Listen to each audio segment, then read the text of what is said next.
Seems legit. Hello my legitimates and welcome back to my channel. Today I have made the frog bag. I am so excited about this. It is absolutely adorable.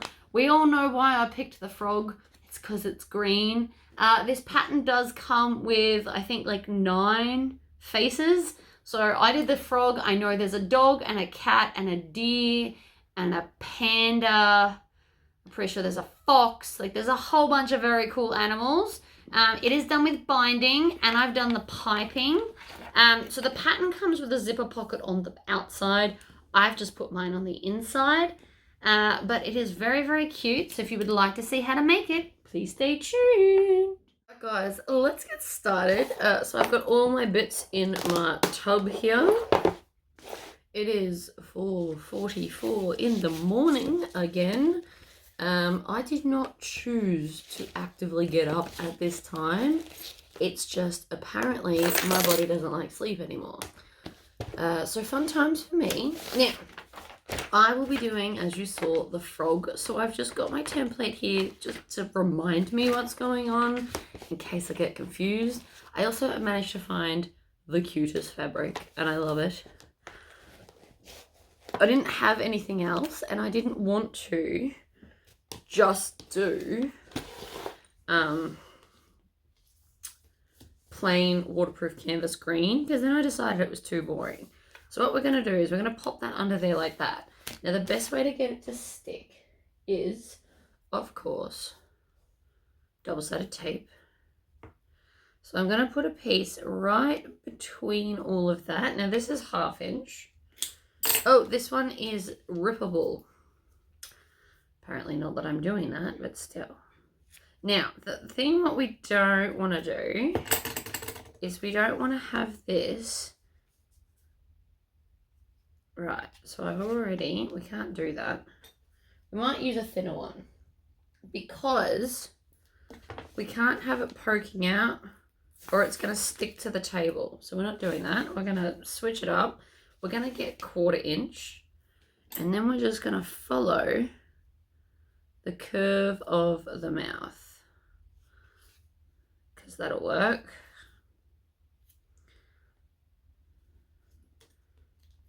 Alright, so I'm going to do it on both sides and then we'll sew the mouth first and then we'll do the nostrils second.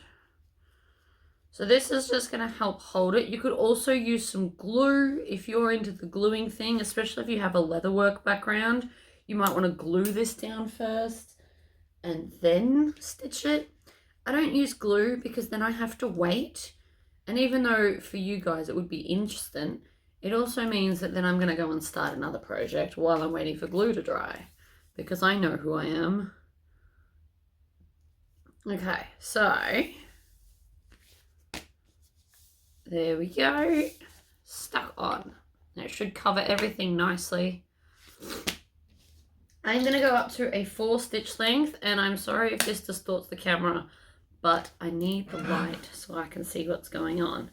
So the first thing I'm going to do is make sure I've got 2 really long tails because we're going to do that whole pull it through the back and tie it off moment.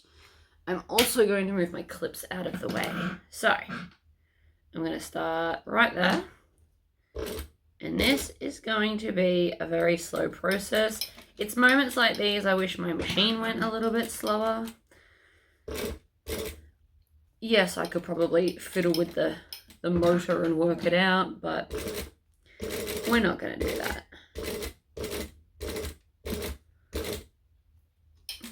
The hardest bit with any of these types of things is changing direction midway through a curve. So because it goes down and then up and then down, I am always better at one curve than the other. You could also, if you're really good at free motion quilting, do that. I am very not. Alright, so now that I'm near this one, I'm going to come and I'm going to pull on this one to create my little loop. Grab my sewing awl and then pull that loop through. Now I can tie it off. I always do it away from the other edge sometimes I think that I can just do them both at the same time, and every single time it ends up a little bit of a disaster. So my life advice is don't do that. And I'm gonna sneeze because it's the morning and I always sneeze in the morning.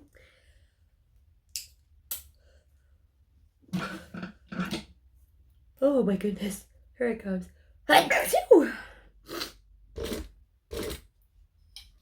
Oh. In a perfect world, you could get clear Teflon feet, and then I could see where I'm stabbing the fabric.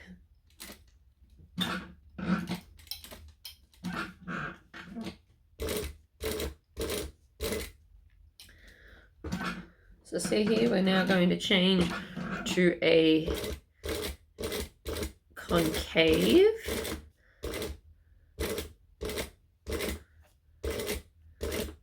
This is my version of the machine going slow, by the way. It doesn't do like physically slow up and down, but we just do it and then have a break after each one.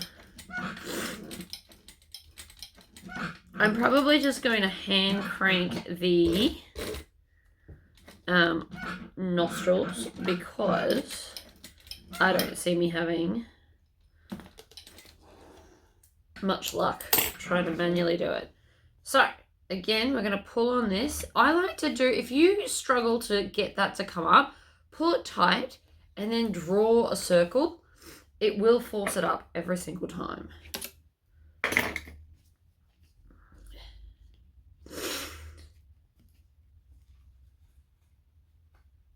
If you have digitizing software, I would digitize these faces personally. That would be amazing. I mean, you'd have to work out how to line it all up, but you could do it. You could definitely do it. And it would be awesome. Especially if you were going to do a lot of them. I mean, one wouldn't take very terribly long. I've only been going for 5 minutes. That's not so bad.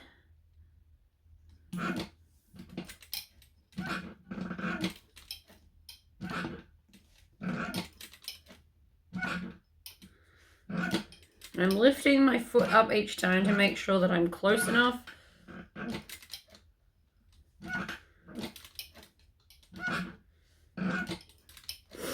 Sometimes smaller stitches can in fact help. Alright, I'm going to stop here so I can do that thread.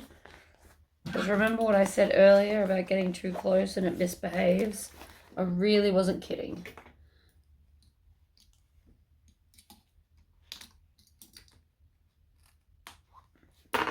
Alright, so there's that thread.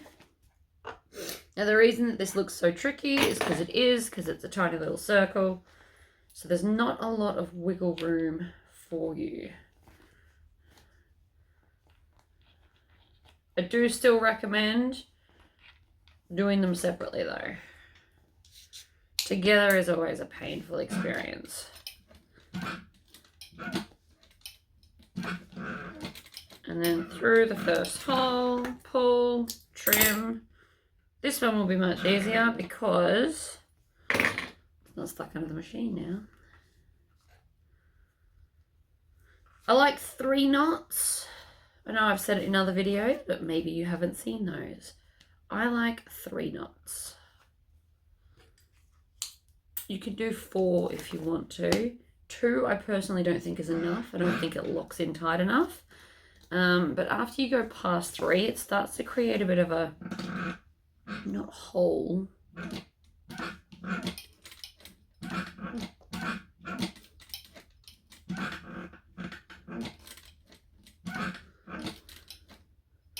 Speaking of frogs, I stepped out to feed my dog last night and there was 2 sitting on the pipe for the aircon. You know how it blows the heat outside? There was 2 up there just staring at me. It's kind of creepy. The frog's just hanging out. There was one in our house the other day. I don't know when it got in or how it got in, but hubby came home from the gym and it touched him and he freaked out a little bit because it was dark when he walked in the house. There was just this random frog that jumped at him.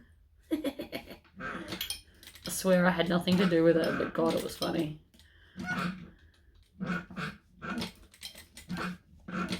Alright, and then back through the original hole. Trim.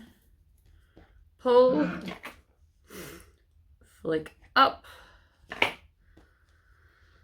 And the reason I like to use sewing awls and not these is because if for whatever reason it doesn't want to freely come through the hole, you are much more likely to cut it accidentally when you use these. And it's happened to me enough times that I don't need it happening anymore. So I now keep a sewing awl on my machine. I should probably get it its own magnet, but whatever. So there we go. Are my stitches perfect? Absolutely not. Are they going to suffice for today? Abso-freaking-lutely. They're a bit wonky. I mean, that curve's really good because the concave curve's always what I'm better at. It's the convex curve that was a little bit crooked. However, I'm telling you about this to make a point. If I hadn't have said anything and I held it here, you would have all gone, oh my God, what amazing stitching. So don't be too hard on yourself if some of them are out. Like, look over here. It's totally fine. Only a fellow sewing person would notice. And even then, there's a good chance that unless they're out to criticize your work, they wouldn't notice anyway. So just keep that in mind, please. Oh, so then we've still got our eyeballs and a little hand bit. So this is the cool aloe color because I thought it would be cool. I was going to do white, but then I decided like an off-white kind of green would be way cooler since it is a frog.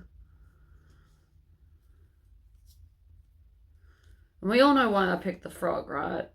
This pattern comes with like a dozen faces.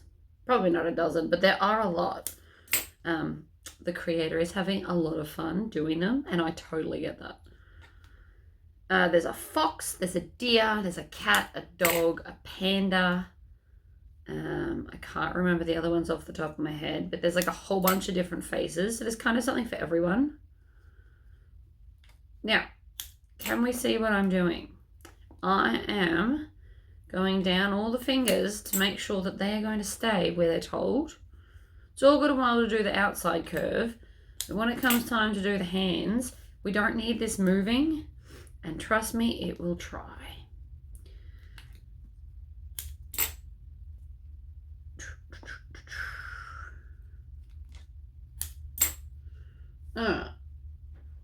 Back on the hook, push it all down. I'm going to take the big one off first because these are always the fun ones. Don't be scared with your double-sided tape to kind of fold it over itself a little bit. With the paper, it feels chunky.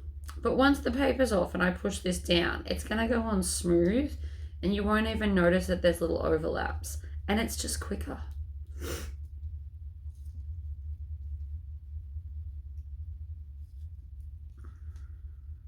You just have to understand when pulling off the backing, it's going to lift a little bit because we've got to pull backing off.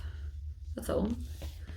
Alright, so this bad boy is going to go down here like so.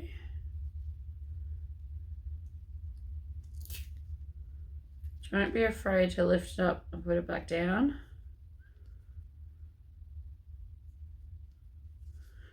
Alright, pushed in all the little fingery bits. Ah, that's adorable. Alright.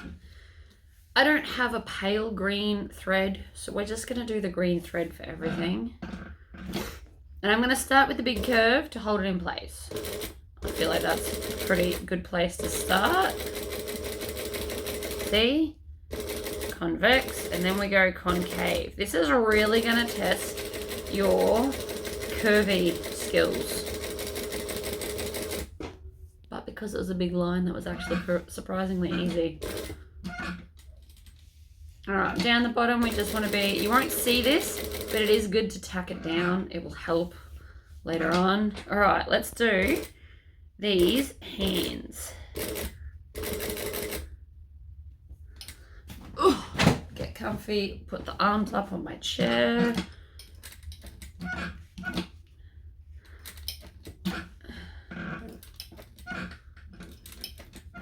Why am I hand cranking? Because my machine doesn't slow down and I was too lazy to set up another machine to make it. My embroidery machine can in fact be used as, oh, see that? I just went off then. My embroidery machine can be converted to a normal sewing machine. I never do it because it takes too long and I'm lazy. But I could have done this on that machine if I really wanted to, because that's got speed control, so I could have made the stitches go slower.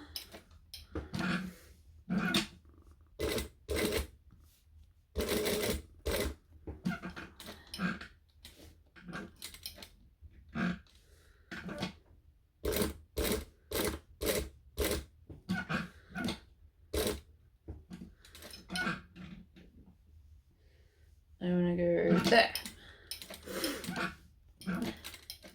So this is definitely not as cool. But again, only you would notice, I reckon.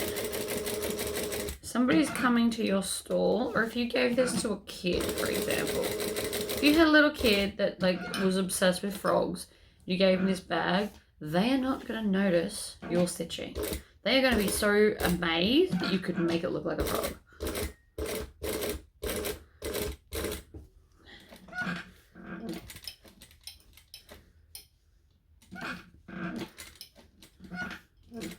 In fact, if you blew this pattern up to I don't know, a bigger size, maybe 120, this could actually be a really cool backpack.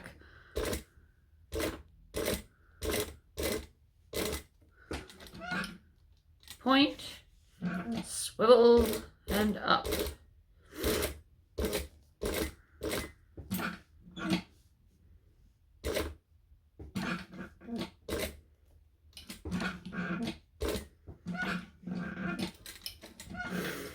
I am trying to get around the curve a bit gently, but it doesn't always work out as well as you hope.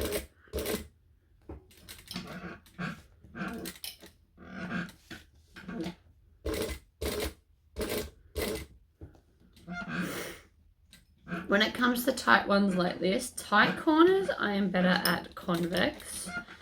And large corners, I am better at, or large curves, I am better at concave. Makes no sense, I am aware of that. You'd think I'd be just good at one direction, but nope.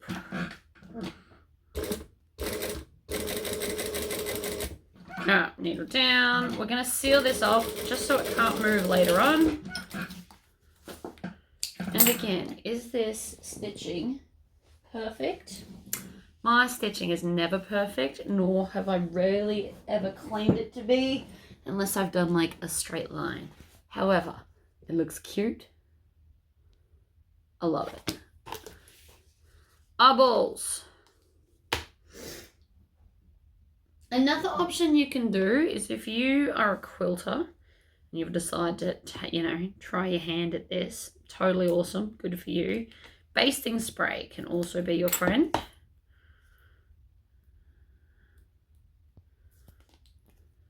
What I'm actually going to do is I'm going to do a cross on the eyeballs. If you had more of a goth kind of a vibe for your customers, you could actually do crosses as the eyes instead of a round eyeball. Each their own. Whoops. Don't do that. You got to pull the first one off first. You can tell it's early morning, can't you? I can.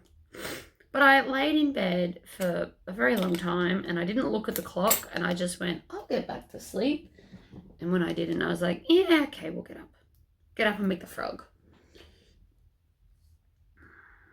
I had plans to do this the other day actually, but then my child was homesick and then I think he gave it to me because I was feeling really crappy on Friday, which is why we got no video.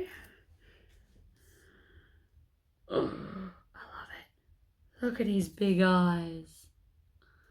I mean, another cool thing you could do, and I'm just, you know, if it's for somebody specific, is you could put the eyeballs in the middle and make him cross-eyed, or you could make him have one eye up and one eye down, like with the pupil part. All of these things would look very cool. I'm going to stop and have some drink because I talk too much and I am aware of it. Okay.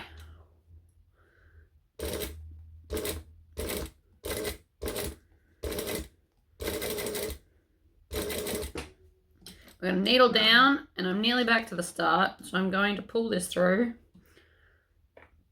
Little loop, pull it out, tie it off. Does this take longer? Absolutely. Will it make it look better? Also absolutely.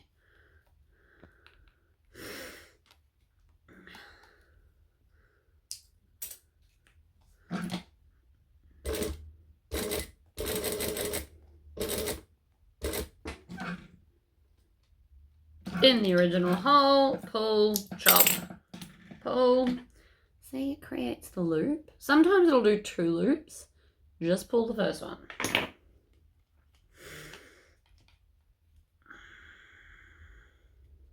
Now, I didn't cut out the little white part of the eye because I'm going to put a rivet instead.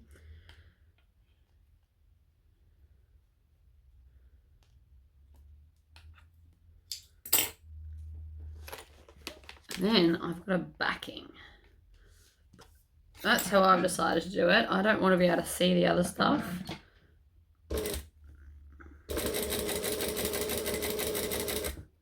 And you'll also find sometimes, not all times, but sometimes, instead of starting for your stitches, if you just go slower and keep the curve going, constantly moving it around, you'll actually get smoother stitches than smoother stitches than what I was doing on the frog feet. Sometimes. That is not all the time.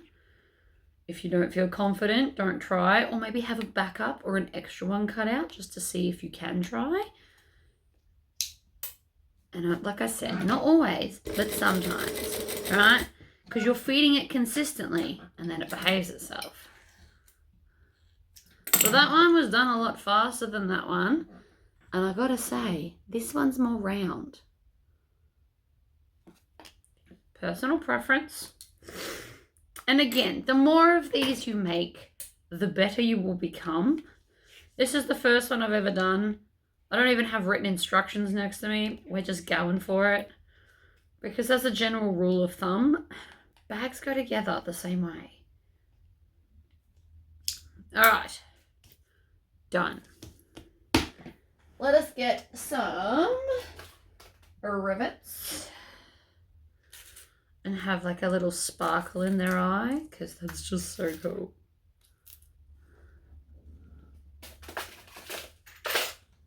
Okie dokie. Now I need my rivet press, which I had to move. Oh, gosh, these things are heavy. I have not yet, I know I say when I move I'm going to have these permanently attached to something, and I am. I just need to find the right thing, to be honest with you. So, you know, no, I don't want to do that.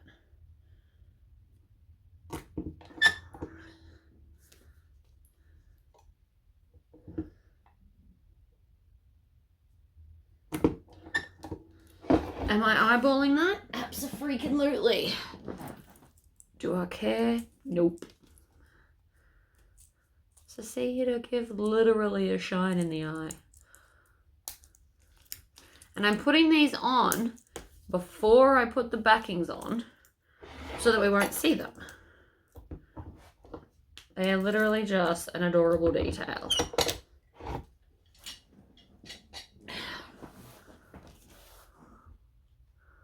Oh, his eyes will shine. I love that. Really do. So, I'm going to do the crisscross again, but I'm going to go right next to the rivet so that we're not trying to stick it to the rivet. And then again, we're going to pull that up. This is 1/2 inch tape. I am just going to switch between all the sizes because I can. If you have a lot of different sizes, the different ones work for different things. Double-sided tape is amazing if you're new to bag making. I also probably wouldn't try and do a face as your first ever bag. It might feel overwhelming. Now, this is not me telling you no, because I would never do that. I am an enabler through and through. However, it just might be a little tricky. Now, with the eyeballs, we only stitch this part because we're going to attach it with this part. So that's what these little things are for. So if I put that there, I'm going to use something erasable, and I'm going to mark here and here. And so we want to go this way. Right? Because it even shows you where like the highlight should go. So I've now worked that out. These are just lots of little things. See that whole consistent thing again? Pull both of them out. Pull them to the back. Pluck them out. Tie them off. This is one of the few times where you can pull it out first. Okay.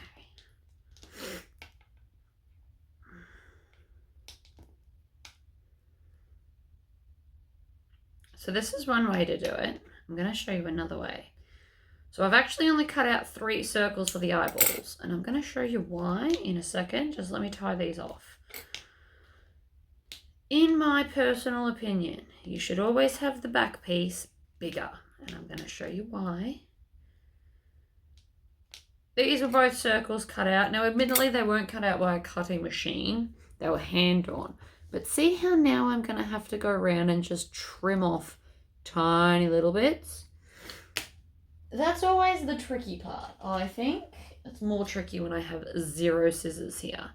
Let me get some scissors. I also just remembered, I got a message saying that one of the children of one of the people that put my videos on missed my magnets. So they are now all back as requested. I'd actually like to design some new ones soon for those that decorate their machine with magnets. So all I'm doing right now is trimming off this little bit, right, which is innocent enough. It's just mildly time consuming and fiddly because it's such a small amount. Like if you look at the shavings I just cut off, it's basically nothing, and yet if I didn't do it, it would look terrible. So that's one done. Now let's show you the way I prefer to do it. This piece is just bigger, right? I just cut out like a cornery random size piece. It didn't matter. We're going to do the same thing where we put the double-sided tape on here though, because this is the finished size. Like so. And then the cross.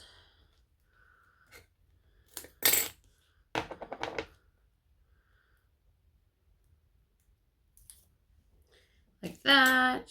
And just stick it on kind of anywhere, right? The space is bigger, so you have more wiggle room. Oh, we have to mark where we're sewing to and from. So that is there to there.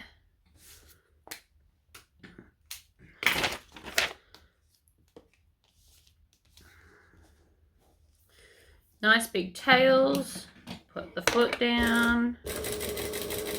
Can you backstitch? Absolutely.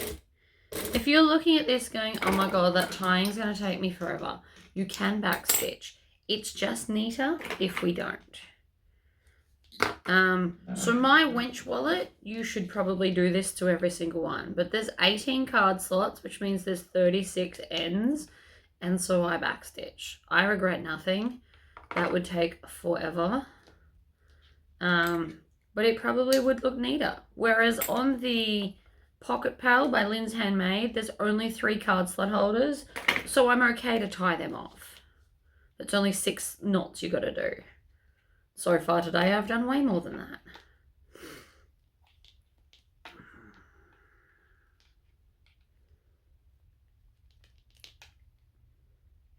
Okay, so the perk of doing it this way, now if you've got a cutting machine, I'm sure that works out fine, but what are you going to do if it slips? What if your double-sided tape doesn't hold?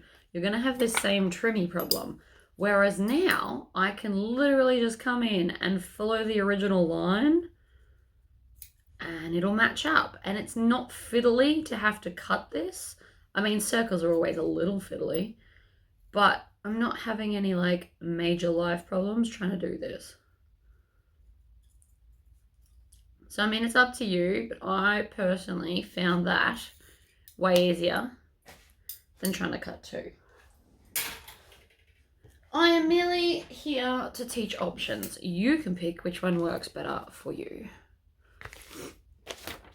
Okay, line up our little this thing. And I want him, you know what I want? I want more double-sided tape. I shouldn't have put it away. So I want it down here because this is where we're going to stitch. I'm just going to do a little bit because all of this will sit up. That's why we stitched it. I'm just doing a little bit. Another thing I could have done, and I've only just realized it right now because clearly I'm not awake enough, is you could rivet the eyeball on and then stitch around it. So you could put the rivet through all the layers. Depends on where you want the little dot to be. If you want it to be kind of up in the corner like this and it has a starry-eyed moment, that wouldn't work. But I am going to attempt to mainly copy the pattern.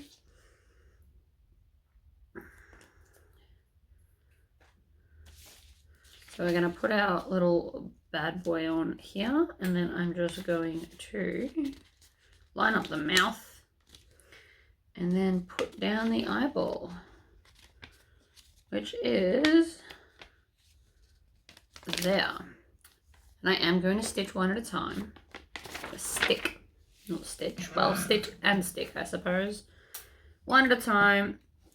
Need more tail than that so that we can tie it off.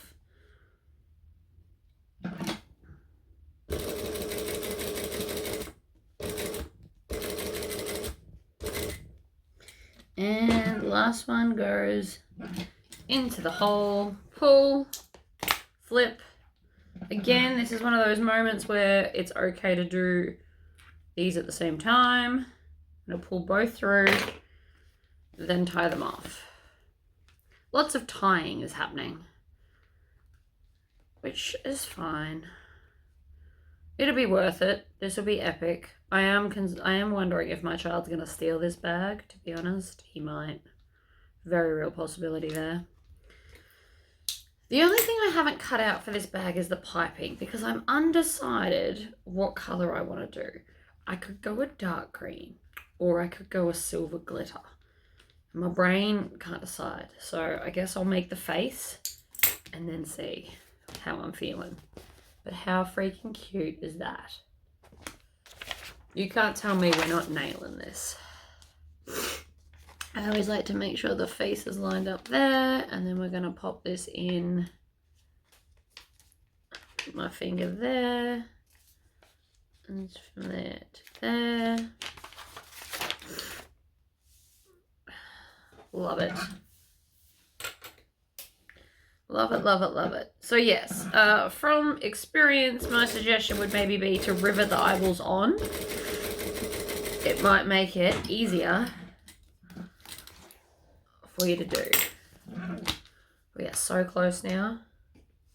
I'm excited. 1 and 2.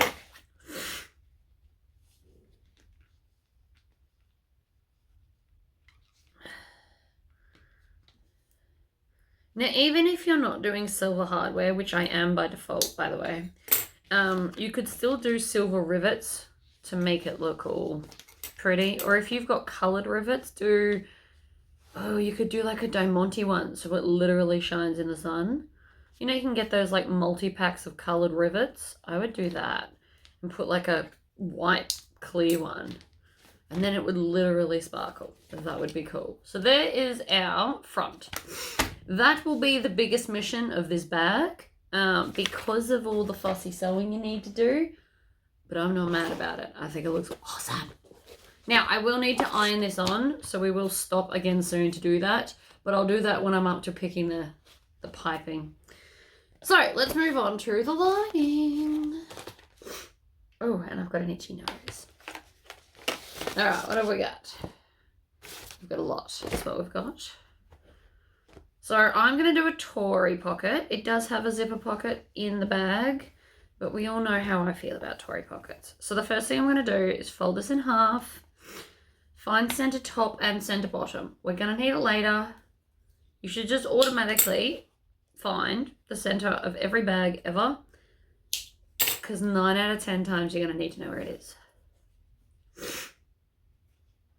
Okay. I am also doing binding in this bag. I assume the pattern has it.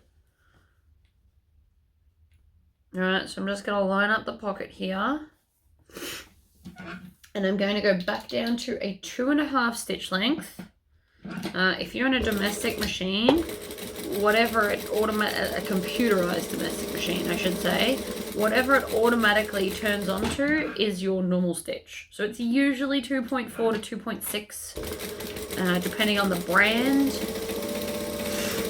I know this from my time at Spotlight.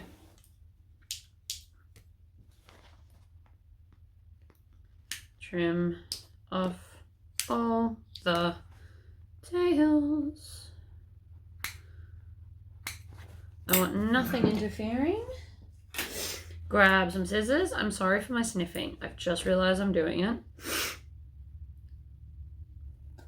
Trim over and one, and then triangle out those corners. Oh, the sniffing's gonna drive me nuts. I think we're out of Sudafed too. And it's too early for any shop to be open. Alright. So I've triangled out the corners. I always leave 3/4 of an inch to a full inch because I find that easiest. And then we need to turn that through and iron it. My iron's not even on, my ironing board's covered in stuff. So instead of ironing, I'm going to use double-sided tape. Oh, actually, I think this was supposed to be on the outside, the zipper pocket. I mean, I can put another one on the outside. It's probably not a big deal.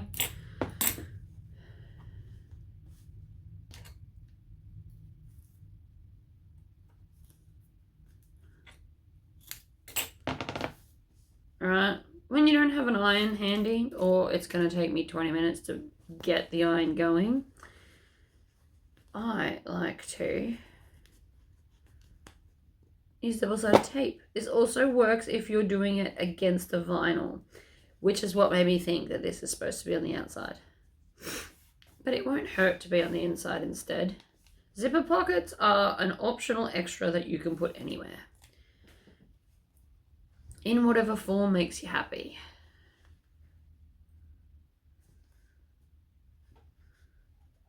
So I'm just using the double-sided tape to hold everything down on the fold. Ta-da! Okay, I've got tape here. I'm going with frog green because obviously I was going to do some fancy teeth color, but this just works so well with the vinyl that I couldn't not. Crack the zip, put in one side, put in the other. You know what? Cutting piping is going to be a bit of a mission. My husband was in here hanging some stuff for me. And we have slightly trashed my sewing room all over again because we had to move everything out of the way to get it done. So I just looked at my table It's also not going to be fun trying to cut the piping, but I will. It just might be after I've been out and gone horse riding. I can clean it before I go, cut it before I go, and then record it when I get back. My horse is 20 years old, and when we moved up here, he seems to have lost all his muscle tone. So I have to start making him run in circles, which, can I just say, we both hate. I hate circle work, he hates circle work. I'm going to just trim that down. We're going to go over it and backstitch. Again, you can do the pull through thing like we've been doing so far this pattern, but I'm not going to. Just so you know. So I have to go out and do circle work, which I hate. Bores me, bores him, but it's a necessary evil to build up his muscles. Although we did do some jumping the other day. He was very happy about that. Alright. When these fall down, they should and will pretty much line up. This is not, because there's a little bit of double-sided tape holding it away from where it should be. But because we're doing binding, we are going to seal all the sides of this pocket. You know how usually we leave the bottom open? We're not doing that. We're going to stop near the bottom, pivot, pull this back.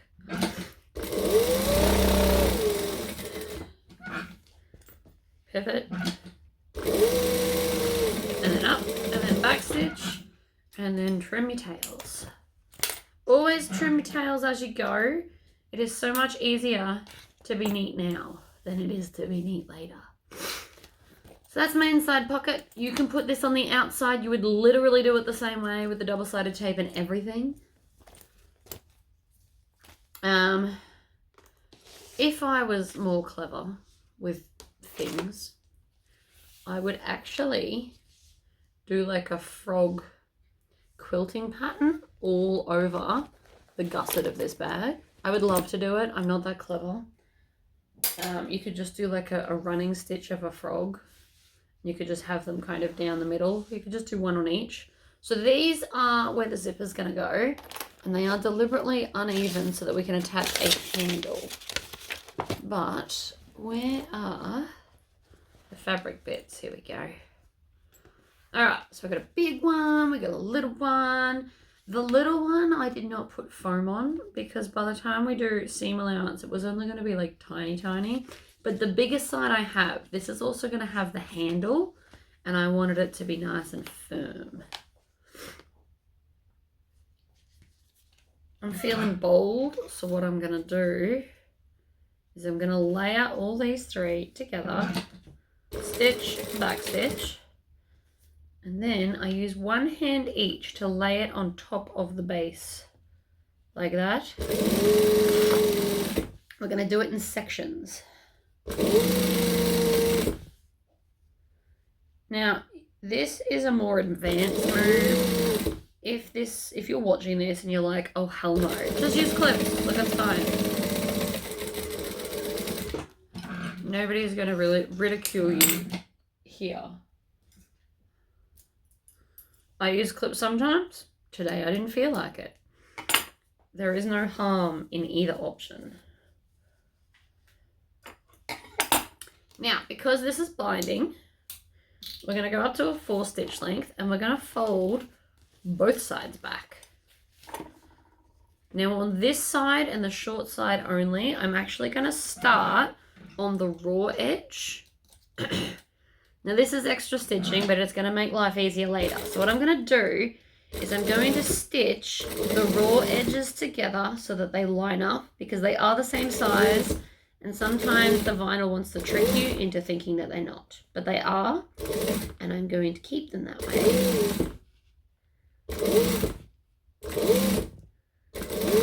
Like that. We'll go down the short end just to get to the other bit. And then I'm going to top stitch all the way down here.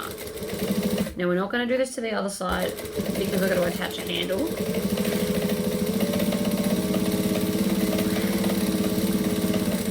But I swear there is method to my madness. That side is now completely ready to be bound and attached to the bag.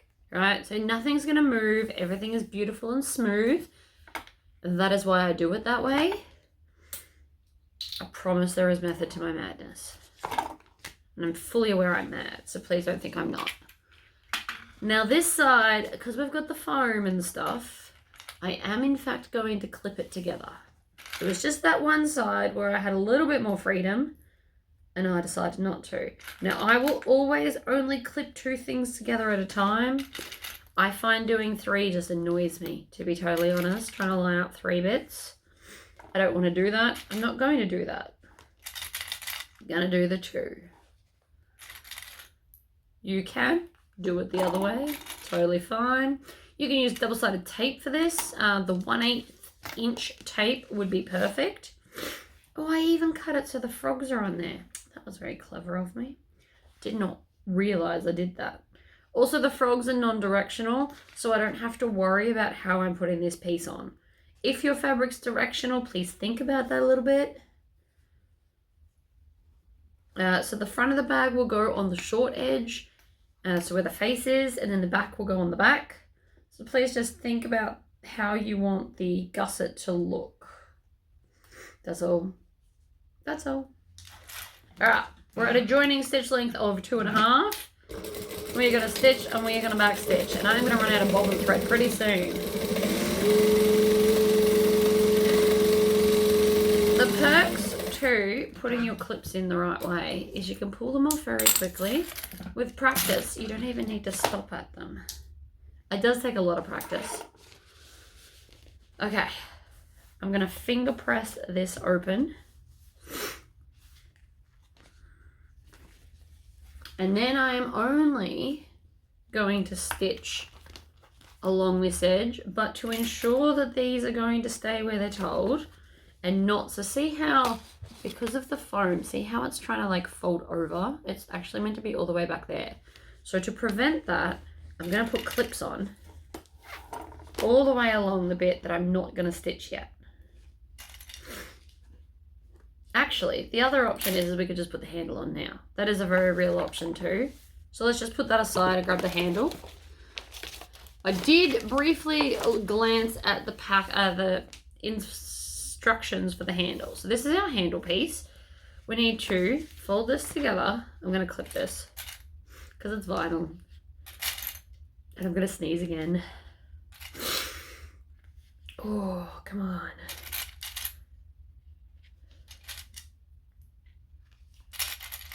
That's probably enough. So we're just going to stitch here to here. Oh, that's not ideal. Wonder how long that's been loose. I always just use bobbins. There we go. Let's try that.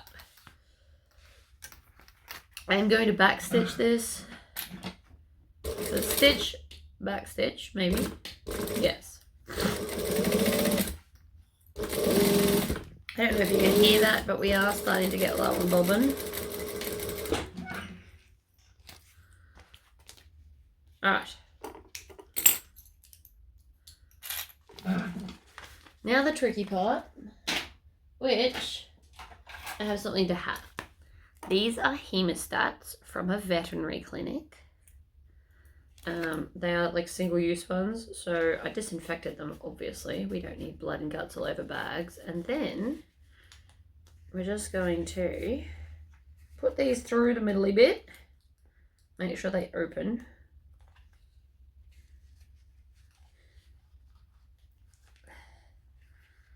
And then we just need to grab onto this. Oh yeah, they're not opening. Alright, so we need to get the...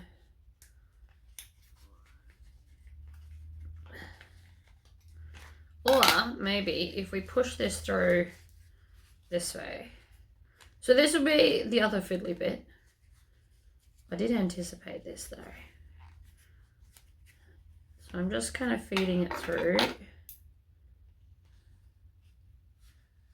Ha!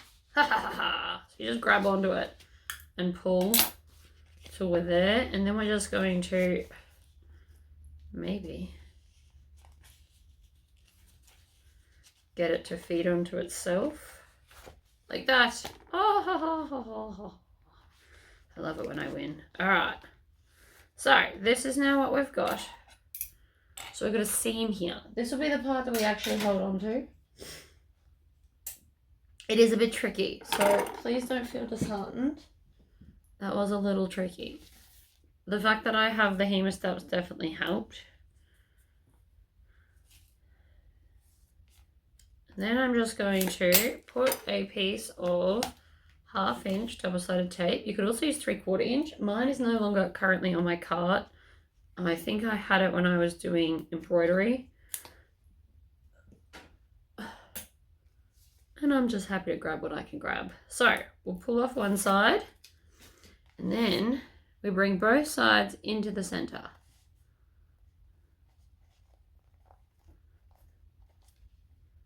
Like this.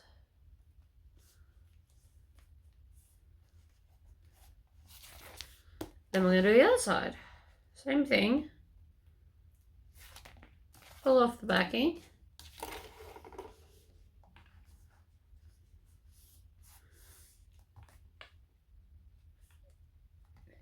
So I just pinch them both to the middle. If you can't do the pinchy thing, totally okay if it's not your thing. It does take a minute to get used to, but once you master it, I promise it is much quicker. Anyway, now we're going to just rub this on the table to get that crease in. This part's our handle. So what I'm going to do, go up to a 4. Now that it's all flat, I'm going to start here. Actually, I might just start here.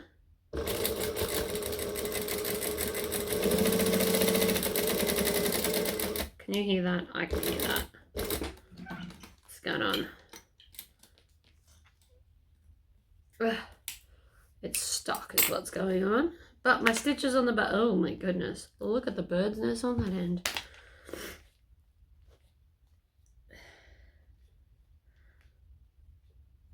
Okay, no. No, we're not keeping that. That looks terrible. There's a loop. There's always a loop. My machine's out to get me, I swear. There's some more bobbin thread on there than I thought there would be. Okay, so I'm unhappy with this part from here back. So I'm going to snip that and then I'm going to use my sewing awl to pull them all out. See, that should not be that loose. It's not staying. I'm not happy with it. Out it comes. Put all that in the bin.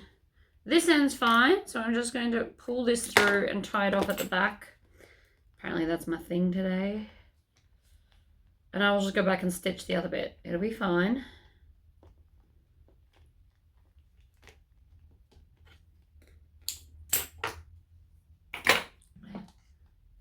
We want a nice long tail. Same with that one. Let's go the other way and then I'll come back and do that little bit.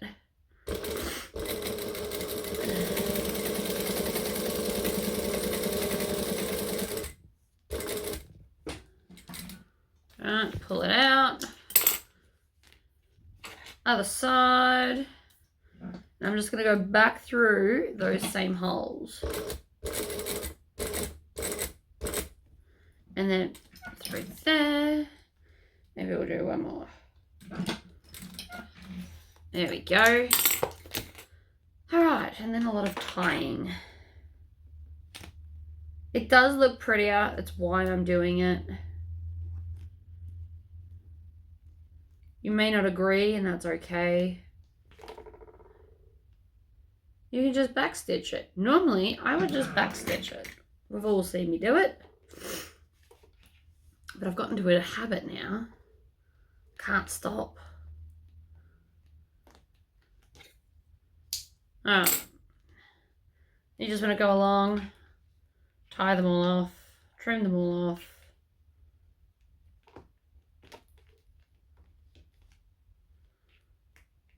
Yep.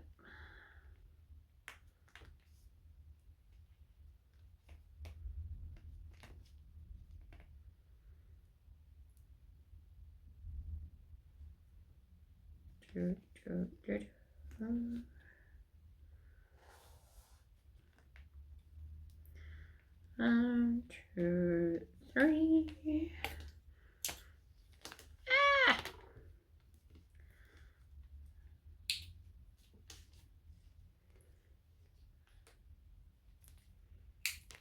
Okay, done. That is now the handle part that we're going to hold on to.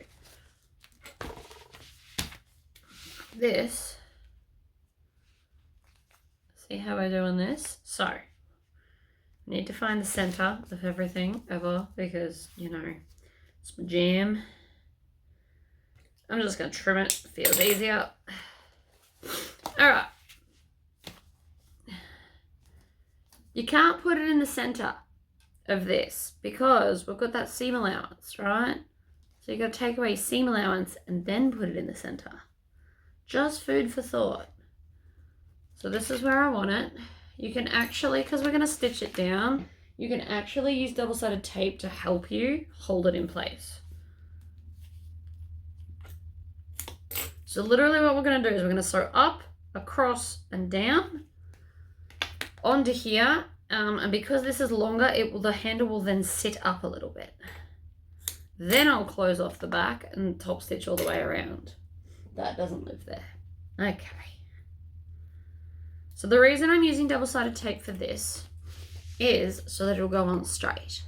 Right, so I want it fairly close to here, like that, because again, that won't exist soon. And I'm just gonna do one at a time. And for a change, I am going to backstitch. Yay! You also want to make sure that your lining piece is well and truly out of the way for this.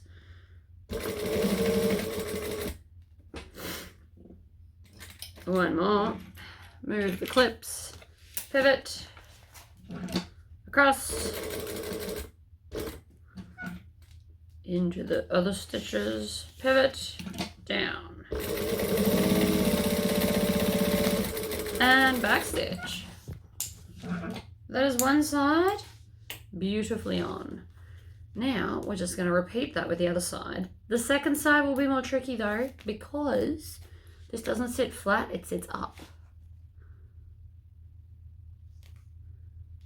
See? Now we've got a handle. But again, make sure that your lining is down out of your way. You can backstitch this, nobody sees it.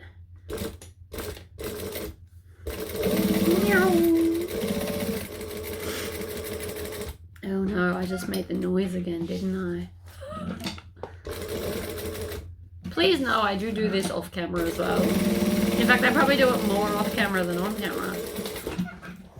It's fun to have sound effects. Ta-da! Your handle is on. Now again, there's a lot of cool stuff you could do with that handle.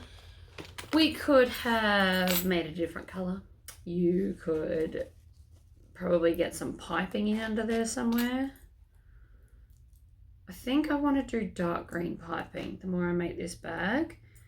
You could have a different color piping and then match your handle to said piping. I'm going to put 2 zippers on because it is such a long zipper that I think it would be easier to have 2. I'm using the chunkies that I always use because I just love these. I don't know why I love them so much, I just do. We could add tassels at the end if you want to. Now, always put them together and make sure that one side isn't bulging. That's important. Then we are now going to line up these pieces and stitch them together within the seam allowance so it's not seen. But we want them matching up. And I'm going to do it now because now's as good a time as any.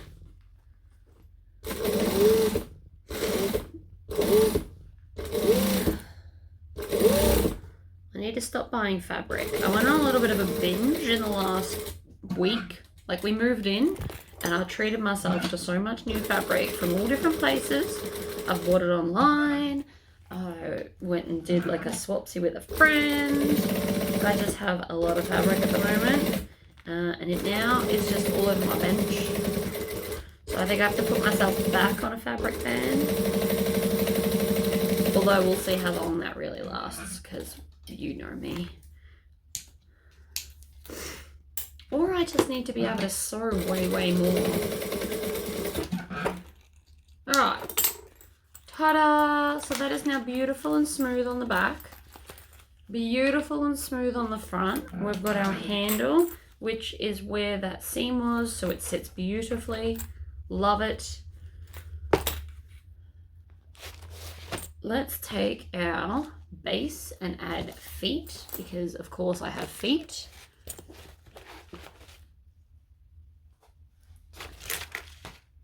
And I've even got the thing so I can line up said feet, because that's also important. But it's really starting to come together now. I will have to pause the video as I still need to iron on that backing. However, we're getting there. That's the wrong one. It's not going to punch very many holes for me, is it? Alright, so I'm just going to do it with the paper. It won't hurt.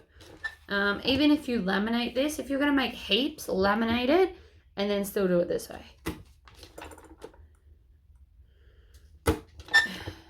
This pattern also doesn't have to be just done with the frog face. This would be a nice big panel for embroidery.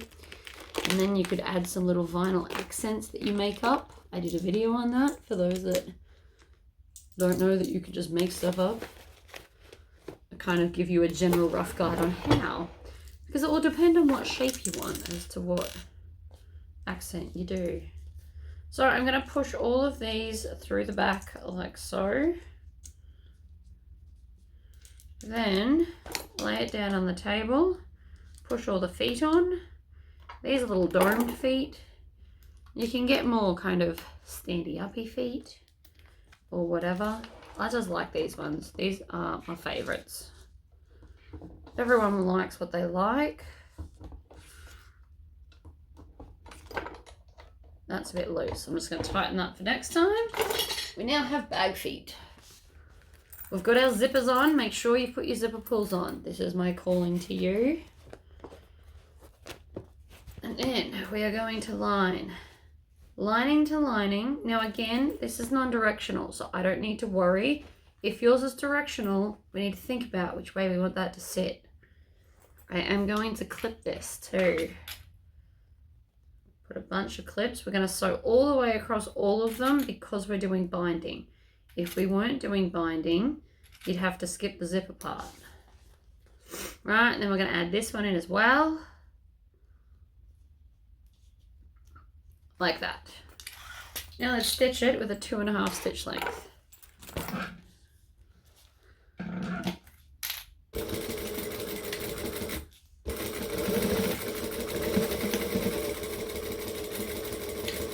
Back stitch at both ends, please.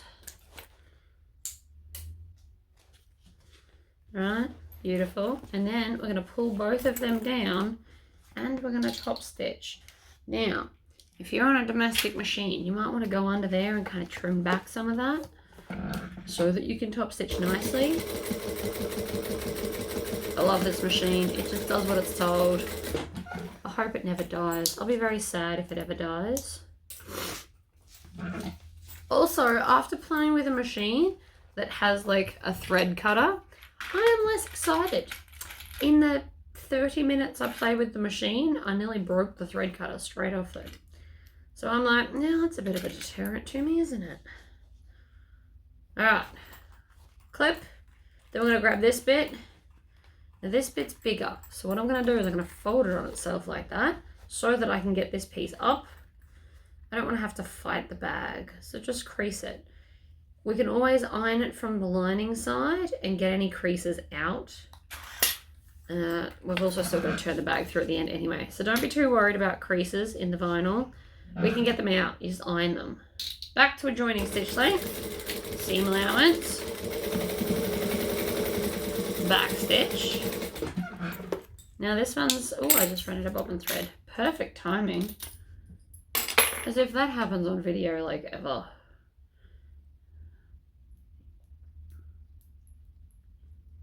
Like so perfect, there is literally no tail to chop, but it did backstitch. Love that for me. All right. do a full rotation and it'll pull up your bobbin thread. I don't know if you've ever wondered what I'm doing there. It's to pull up the bobbin thread. Trim off those tails. Then we're going to turn this right sides out like so that I can come and top stitch over here. Move the clip so I don't knock them off the table. I'm not back stitching because it's new bobbin. We all know that this thing misbehaves with that. And to be honest, it is probably user error. I shouldn't blame the machine. It's probably me. You are meant to hold your threads when you stitch on this, and I never ever do. Alright, now I just want to top stitch along the edge here to join the lining and the vinyl. I'm not doing it very neatly because it doesn't matter. You just want to get nice and close to the edge so we won't see this later. What this will do is when we are attaching it to the rest of the bag, it makes it way easier when it's a single piece. It's less, well, it physically can't slip out of the seam as you're stitching around like tight corners and stuff. So even though you might think it's a waste of thread, I really do highly recommend making that entire thing sewn from edge to edge. Oh, look at it. And then it's going to go like that. All right, so what have I got left here? Not a lot, not a lot. I do need to get off my butt. Actually, we can do the shoulder. No, I'll do the shoulder strap in a minute. Won't confuse the process. So what I'm going to go and do now is iron this onto here, as well as this onto here, because this is double-sided bag foam. So we're going to create, and then I'm also going to iron the zipper pocket on the back piece. Now, admittedly, the pattern has the zipper pocket on the outside. You could do that. You could do a slip pocket. We could go nuts with the back. You could try and draw like the back of a frog. I'm sure there's a way to do it. I'm sure if you Googled it, someone's done it before. But I'm going to go and iron all of these together so that we're down to like 3 pieces and a strap. Actually, so it's been hours since I was here. But that's right. So I have ironed my frog and my backing, so it's a one piece. But what I'm going to do just to make my life super easy is I'm actually going to baste all of this together. So by basting, for those that don't know, it literally just means like join it all together right around the edges. I'm not doing anything fantastic about that. You also might need to move the eyes out of the way. I may have just stitched the other one down. I really hope not though. Alright, so I'm just going around making sure that this creates a single piece, because it really is just easier to deal with one piece all the time. Okay, so this is all just within the seam allowance. It's just making sure that when I go to baste it together that things don't move out of my way, because I really don't want that.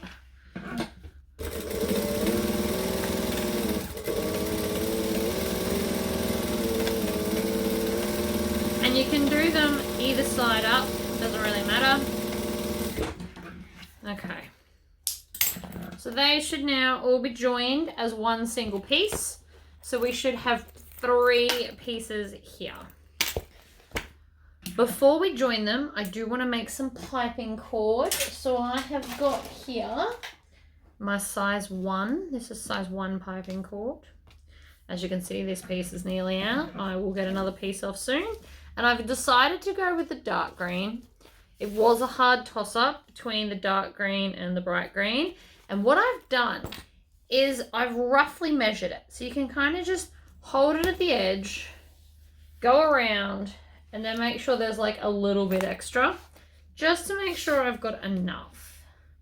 Then I'm going to put the piping cord on the inside, fold it over, and just stitch near the edge. Now I cut this 1 1/4, but you can cut it 1 1/2. And then I'm just kind of going to sew along the edges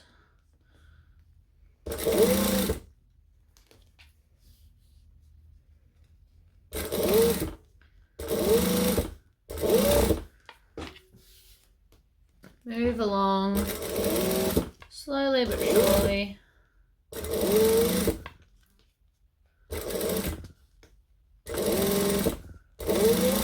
So I'm not making this super neat. These stitches won't be seen because I've got this foot on. I will be putting a piping foot on to do all of this in a minute.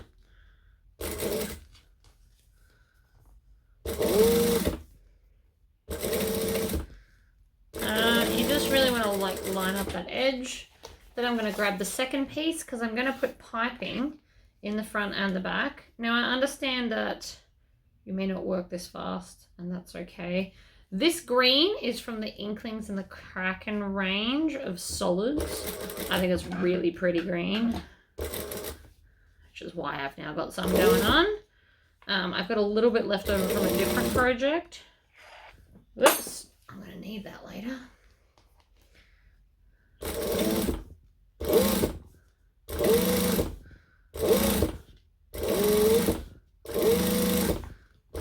So I've got this on a nice long stitch length. I'm just making sure the edges line up. I'm not doing anything super fancy here.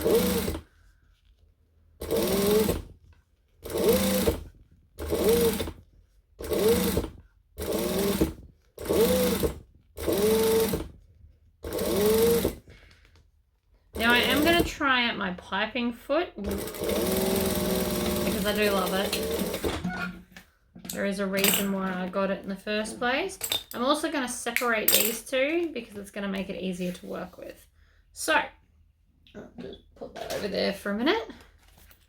I'm going to start with the easy one, which is this one. So, I'm going to find the center. You're going to need it later, so you may as well do it now. We all know how I feel about centers. Right.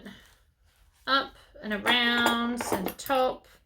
You'll need this when putting the gusset piece on, but we're also going to make sure that our piping kind of starts just overlapping the center, but then we're not going to sew it until the other side of the center. Oh, and I've got to put it on the other side, so hold that thought. Right, so here's the center. So I want to put maybe an inch overlapping, but then I want to start on the other side of it. And this might seem confusing, but I'm going to show you why in a minute. So then I'm just going to trim this a little bit to go around that corner smoothly.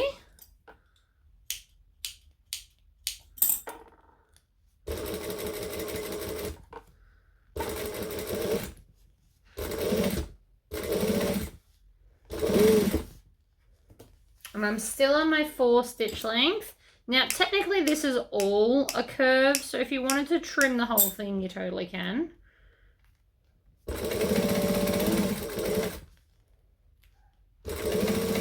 And then we're going around and around. I definitely do not regret the dark green. I think this is going to be a fun contrast. So, again, we're at the tight corner. So I'm just randomly snipping it. There's no perfect answer to that. Okay, so now that I'm here, I'm going to trim this so it's in the middle, right? So we're going to overlap it all the way to the middle, which is there. That bit's the extra. Don't worry about that. I'm going to unpick some of these threads. Now, you don't have to do it this way. I know a lot of people just kind of cross it over and sew it down. I think this looks neater, so I like to do it this way. But it is obviously also more fiddly. So what we're going to do is we're going to unpick a whole bunch of it until we're in line here. Because what I'm trying to do is I'm trying to cut the piping cord so that the piping cord won't overlap, only the vinyl will. See, like this. So now the piping cord is a one size all over, but the vinyl overlaps, creating a perfect little crossover. Would have been more better if I had have cut it nicely, right? Perfect little crossover. Happy days. So that's one piece on. Let's put the other piece on, then we'll change feet, join it all together, put binding on, and we're pretty much done. So we're going to do the same again. We're going to take this, find the center. I know we've done it recently, but I can't see it very well. So let's just do it again. Center. We're also going to make sure that we push those eyeballs out the way. Don't want to stitch the eyeballs down. We put all that effort into not stitching them the first time. So I'm going to get my end and I'm going to go past center just a little bit, which centers here, and then I'm going to start stitching about here.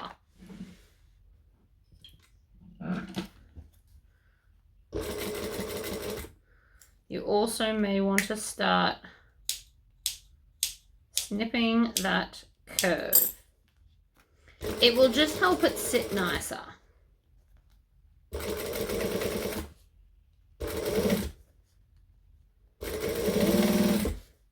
Up we go. Pull the eyeball back.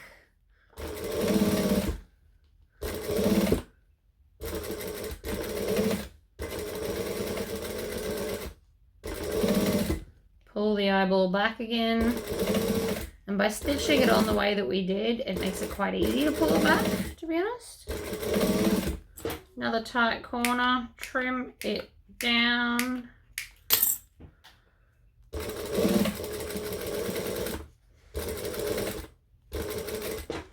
Right, line it up, find the center. So we're going to just trim it so it'll finish in the middle.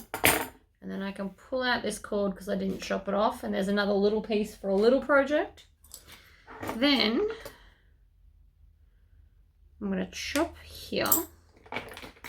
Use my sewing awl to pluck out all the threads like this. Yoink. Okay, and then line up the piping cord, make sure it doesn't overlap. Push the actual vinyl around like so. Sometimes you kind of have to shove it a little bit. Don't be afraid to shove it. It's vinyl. You should be able to handle it. And we're back to the start. Piping. Both the dark green and the silver sparkles would have looked cool. I do not regret doing my silver sparkles. It's fine. Alright, let's grab our gusset chunkiness. And I'm going to fold this over. Find the center of the base piece. So the best way to do that is to line up your side seams and then fold it in half. Like that and like that. And then we're going to go from the top down like this. Trim. And the same with the other side.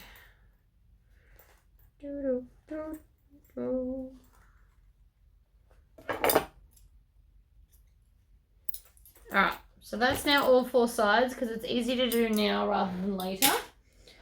So I'm going to do the front. The first thing I'm going to do is open the zip so it's slightly more pliable. We are going to need a whole bunch of clips for this for so many reasons. But first things first, let's match up the center top. Clip it. And I am going to slowly work my way around. Now the easiest way to stitch this in a second, once we get to the stitching part, is either with a zipper foot or a piping foot, depending on what kind of zipper foot you've got for this bag, or your machine, sorry, not the bag. All right, so that's the top center. Let's go do the bottom center. We're making all of the clips face the gusset piece.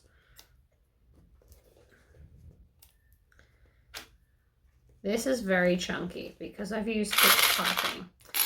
This should be quite interesting to sew, actually.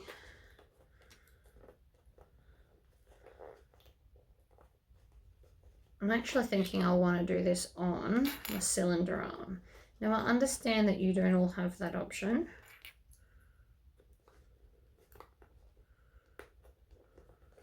Oh, my light just ran out of battery. That's unfortunate. See, look how beautifully that fits in. All right, make sure you pull the eye out of the way when we get to the eye section. Work our way around. Doo-doo, doo-doo.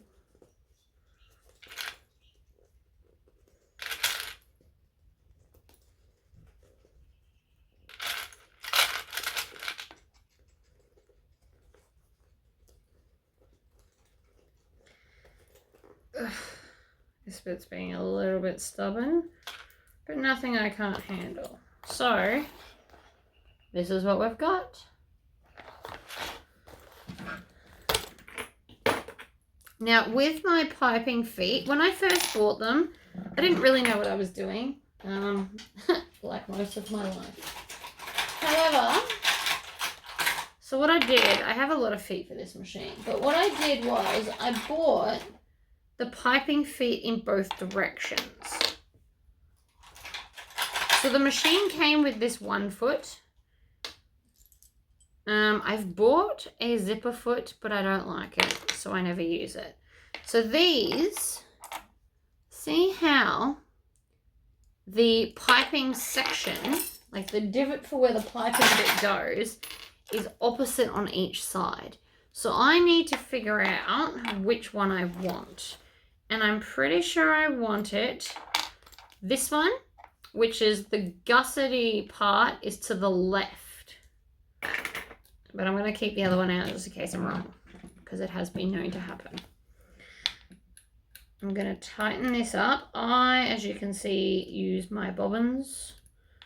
Might not be the best thing in the world, but it's what I'm doing. It's what I've done for a very long time. Okay, so we're going to go back to a joining stitch length. And then, hopefully, this is where all the magic happens. So the face is on the short half, by the way. I don't remember if I said that or not already. You can also kind of see where the piping is. I don't know if you can see, but it's naturally creasing. So that's going to help too. So what we're going to do is we're going to put the piping underneath the piping foot, which obviously sounds like it makes sense, and yet.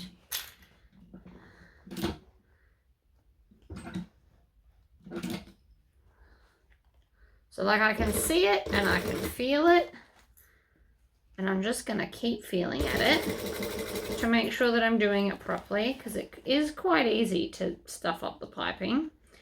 You just miss. Pretty much what happens.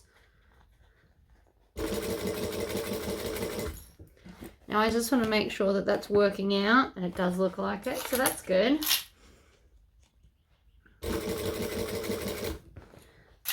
And before you ask me what size piping hole, I have no idea what I ended up buying. This was a very long time ago, but for what I'm doing, I could probably go a bit bigger.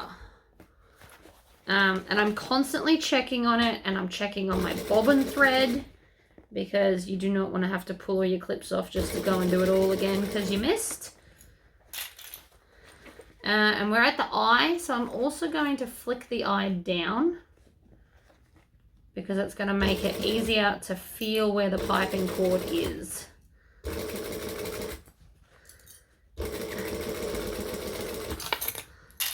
But I don't know if you can see yet.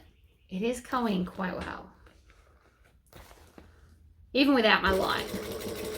Without the light, it's a lot harder. One day, I am going to get more downlights put in here so that I can see better.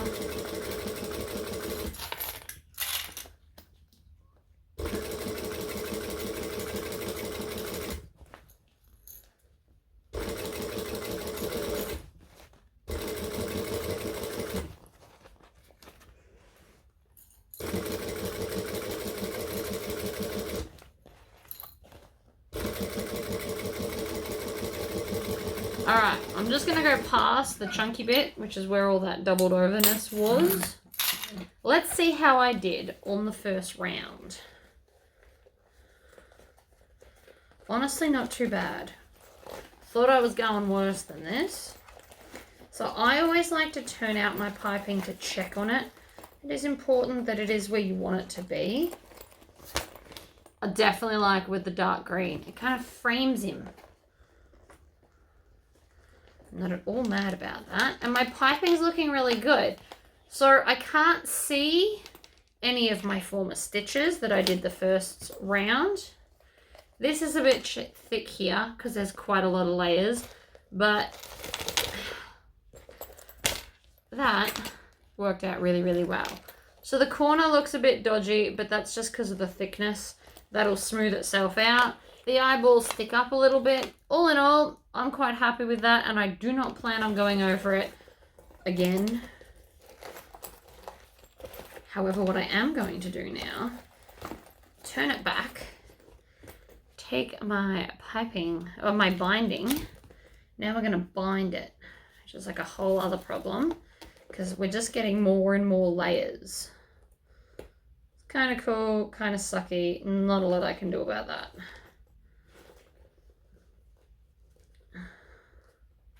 So the idea of the binding is to hide your raw edges.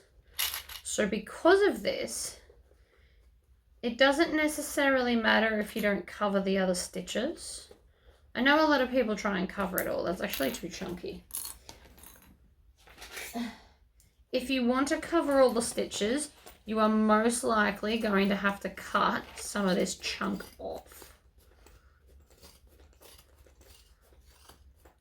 Because that is a lot of piping because I used, or it's a lot of vinyl because I made vinyl piping.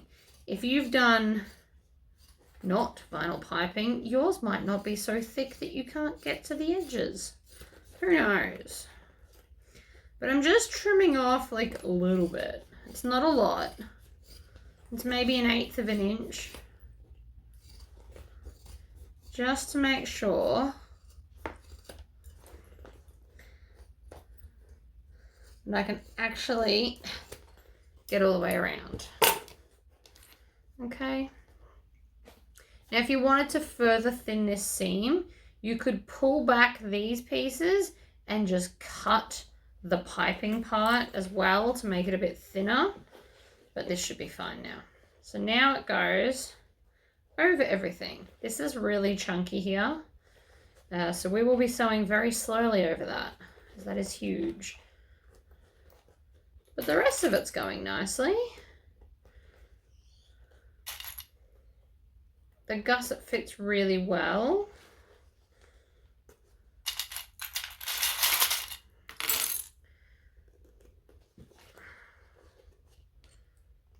I've got a random thread here. It's actually from the other side. Cheeky, cheeky.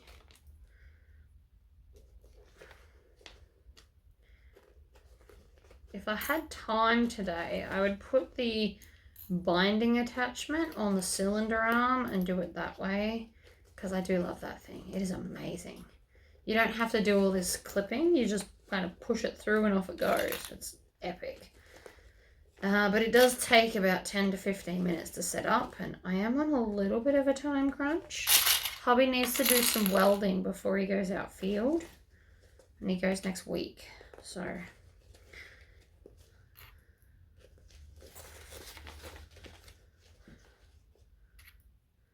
And the welding's on the other side of my, like, very not soundproof wall. And I don't want you guys to have to listen to all of that, because the welding will almost indefinitely come with some kind of banging and other power tools. Like, I can feel it. Now, these are quite chunky seams. I'm not even going to lie to you. There's a lot. So if you're on a domestic, you definitely won't be able to do vinyl piping. I may indeed suggest you go and get some normal piping. Like fabric-y ones. You can get them pre-made. There's a lot of people that just do binding. I'm also going to take my little heat zapper here, which I haven't introduced you to yet, but And I'm just going to melt at the end so that it behaves itself. I have a couple of thread zappers now. I've got this one as well. I don't know if this one's hot enough. I think I need to replace the battery. But the idea is you can, instead of using a lighter, you can use your thread zapper to melt the end of your binding if you need to, instead of a lighter. All right, this is going to be very, very thick. But again, it looks cool. So totally worth it. I'm in a dress, so I need my legs free. Now you can start wherever.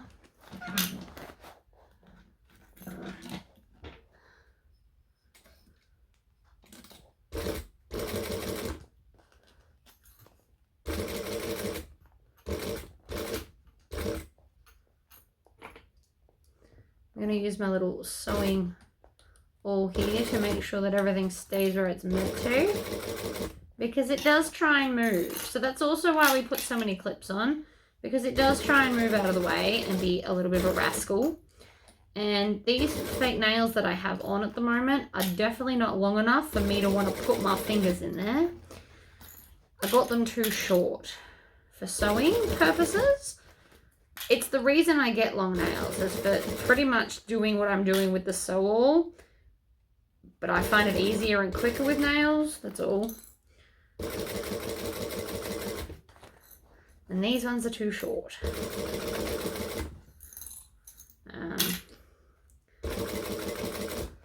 I know it sounds like a silly reason to be getting fake nails, but they definitely work when they're longer. These are too short. They need to be long and somewhat pointy, or at least pointy-ish, because then they get close to the needle and not my finger. Because, touch wood, I have never actually sewed through my finger because I keep them well and truly out of the way. I'm paranoid to do it. I've snapped plenty of needles. I've sewn through a finger, like a fingernail extension, like a fake nail. Never my actual finger. And this is why.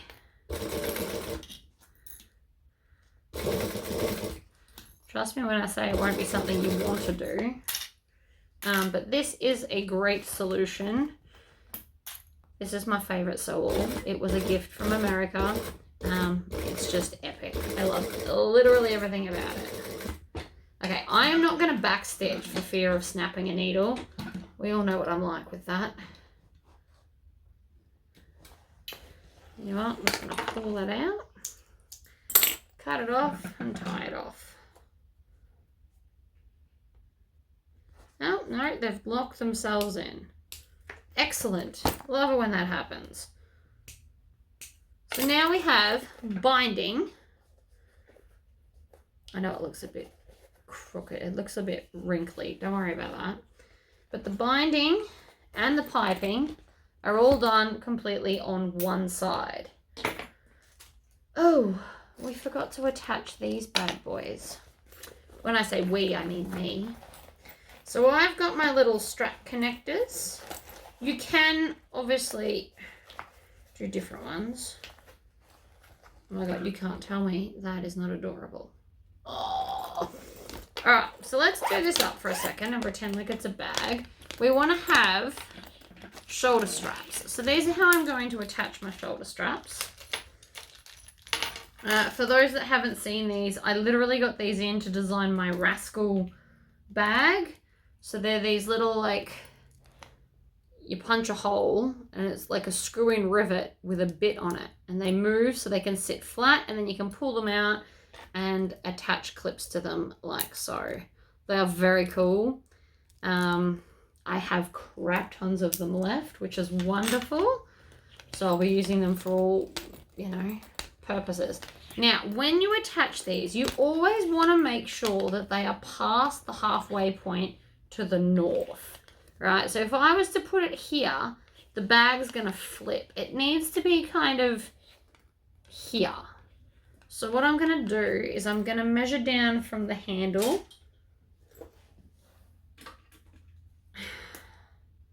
You know what? I could just go 1¼ inches because that's the size of the ruler.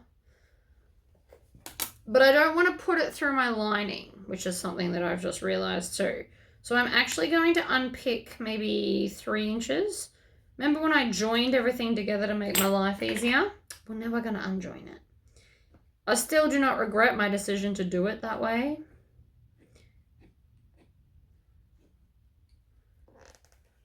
Yeah, so close. Okay, done. So I've only unpicked a little bit to get the machine in there.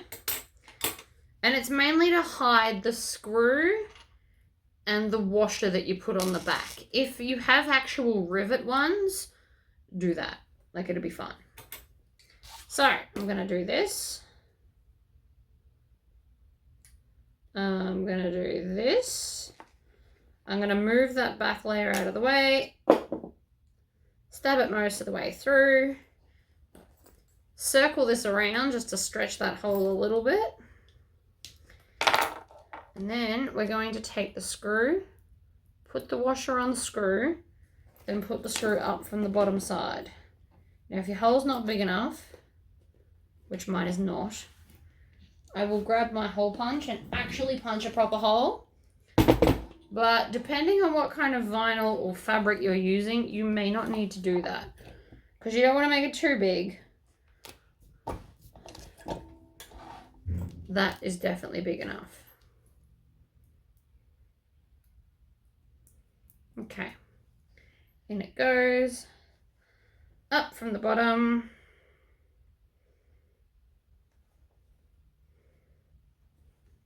And then I like to just take my sewing awl without the fuzz on it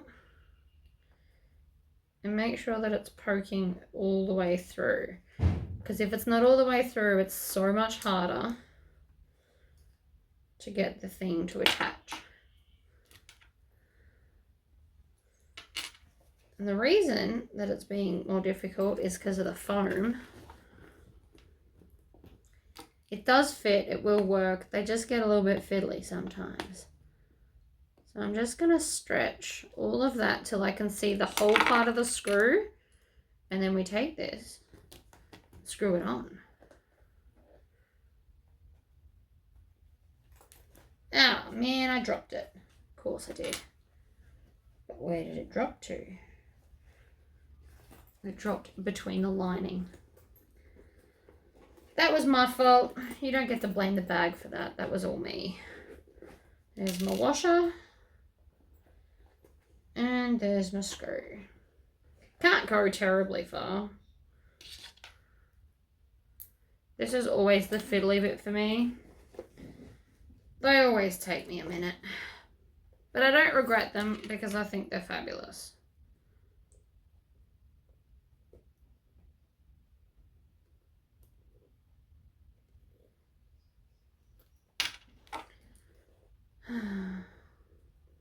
So I'm just going to push that vinyl around the hole, right? So I can see the whole screw. Not moving my thumb this time.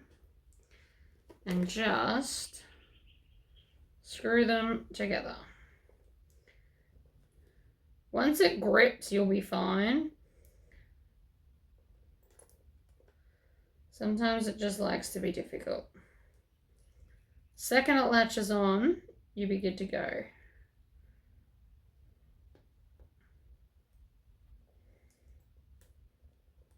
See, it's on. Right. So I've manually twisted that most of the way. Then I'm going to grab my little screwdriver here. I don't actually even have that much further to go, to be honest. Okay. And then I want it, you can twist it once it's locked in. I want it to kind of face down like this. So let's do the same to the other side. Hopefully I won't drop everything and it won't take me forever. But I can't promise that either. Right, there to there. There's my hole. Before I go further though, we're going to open up this little section.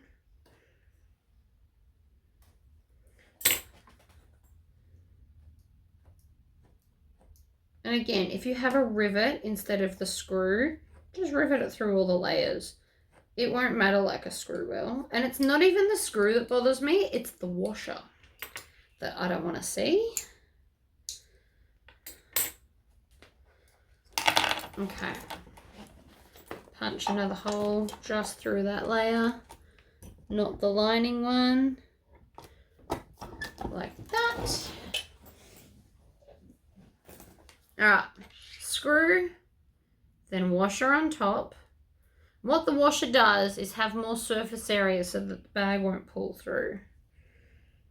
And then we're gonna go up from the bottom, grab the sole and just stretch the vinyl around the screw. All right, that one little maneuver there makes all the difference on how much quicker this will go on.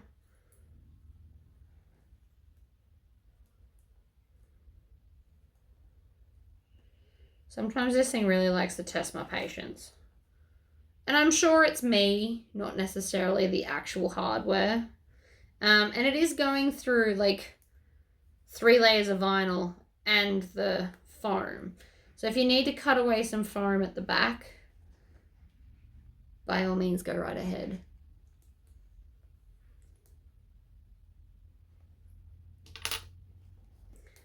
Oh, come on. All right, so the other thing we can do is just literally cut away a little bit of the foam just where the hole is to get closer because it's been a jerk. All right, so push it up from the bottom.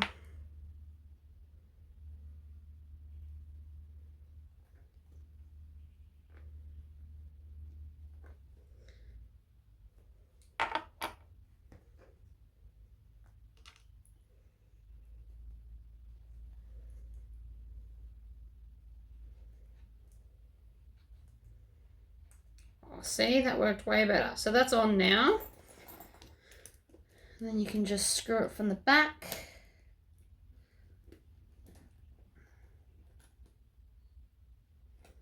And again, you just want to move the hardware so it lines up the way you want it to. Screw that in as hard as it'll go. You can put Loctite glue if that's your jam. But now we've got these bits on. Now, if you need to, we can seal these back up. I'm going to because it's just going to be easier, if I'm honest. It's always just easier to have the one layer. So I'm going to sew up those little bits I just undid, because it already was trying to pull away and be not even. So it's just easier. Maybe a waste of thread to you, but it's a savior of time to me. See, like already, I can see that it's not lined up. Done. And now we just proceed as normal. Now this side won't necessarily be easier to put on because we've got all of the weight, but we're also not dealing with the eyeballs on this side. So it shouldn't be super hard either. So again, I am going to turn this inside out. Oh, and it does look very cute. Alright, so then we're going to line up the top center with the top center. Make the clips face the gusset piece and not the main panel. Purely because I find it that way easier. You can actually sew it the other way if that's your thing. It's just not mine.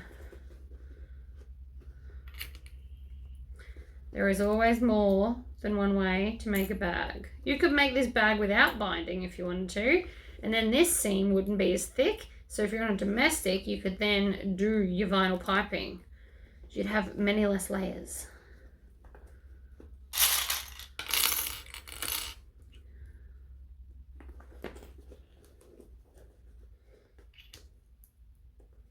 All right.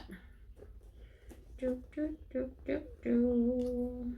Round and round and round.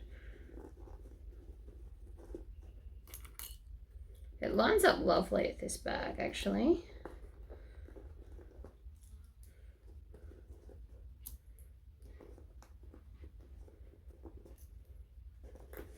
Ta-da! So that's one half.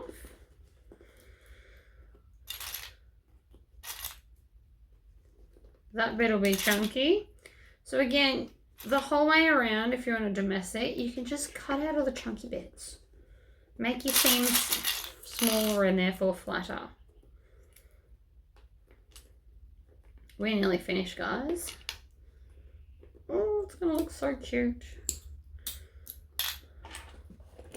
Lots and lots and lots of... I'm just gonna actually move this. So this is my hand on the binding. Let's go move it out of my way. I also won't be doing the handle until I have changed back my foot. Because this one does not have Teflon, so it does not love riding along along vinyl. Alright, there's the piping.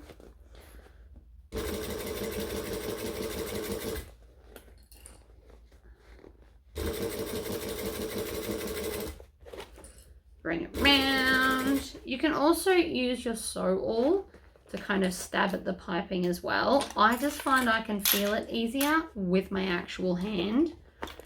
But of course you do not have to do it that way if that is not your jam. I am not here to tell you what to do.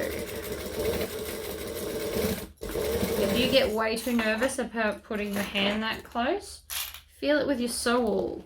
Or like I'm sure there's a binding stick if you look hard enough. Somebody would have invented something to help you feel your binding. It's always easier on a piece of clothing because it's thin. On this, there's quite a few layers you're trying to feel it through. So personally for me, I feel it better with my hands. But like I said, each to their own.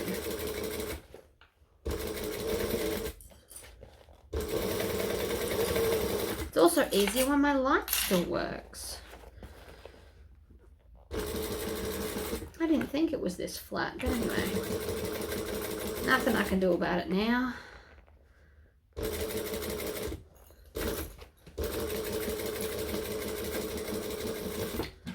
Okay, now before I go any further, we are going to check that piping. So again, I turn it out. I know this might seem like a waste of time to you, but I want to make sure that I haven't sewn over all of it or missed too much and it's kind of gaping. See, to me, right, this bit here is a little bit gaping. It could be a bit tighter here. So I'm just going to come back. The top's really nice. See how the top sits right in? And see how the side is just a little bit too long? So I'm just going to go back and sew the side a little bit closer. And that'll solve that problem. And this will happen, especially because it's thick. Like you can, I'm pretty much guessing where my fingers need to be. So I'm only going to sew a tiny bit closer. We're not going crazy. It's like a stitch or two closer into the bag. Like we're not sewing chunks. It's like a stitch closer, and I promise it will make all the difference in a second.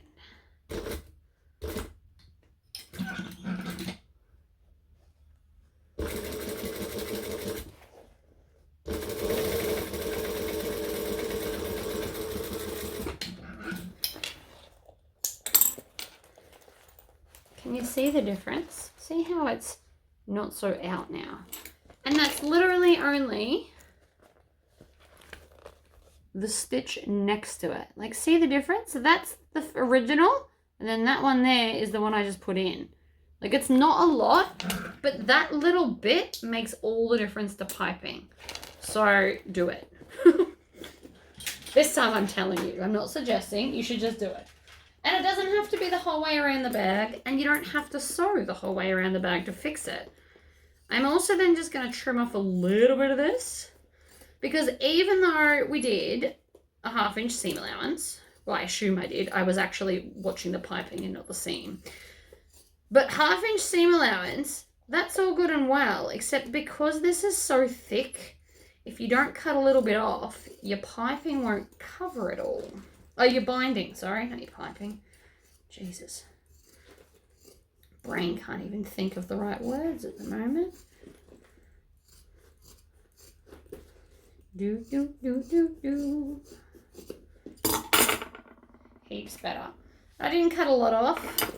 I didn't even cut a full 1/4 inch. It was probably more like between an 1/8 and a 1/4. Like a chunky 1/8. Call it a chunky 1/8. It's just a little bit. And then we just need to trim off these tails now because it's easier than trying to trim it off once the piping's on. So again, I like to start at the base and I like to put it so that the clips face the binding, the gusset, like we just did. And around and round and round we go.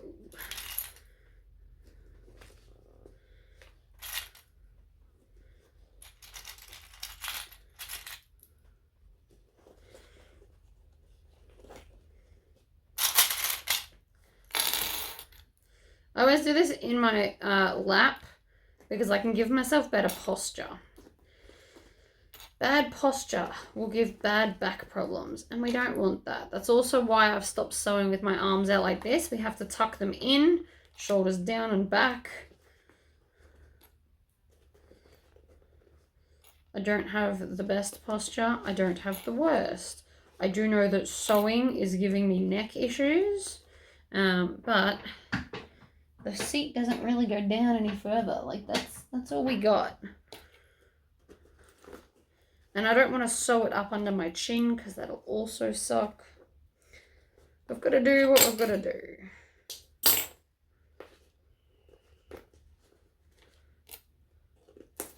Oh, clip just smashed into like 4 pieces. Some of my clips are starting to die. I'd like to try some different clips and see what other clips are good for sewing. Like, don't get me wrong, these clips have been awesome. But like, I just want to try and see if something else out there is just as good. I'm thinking like mini bulldog clips. I want to see how they go. Pretty sure I saw my husband with like a packet of them. I'm going to go steal all the green ones. He won't care. He's not into colours like I am.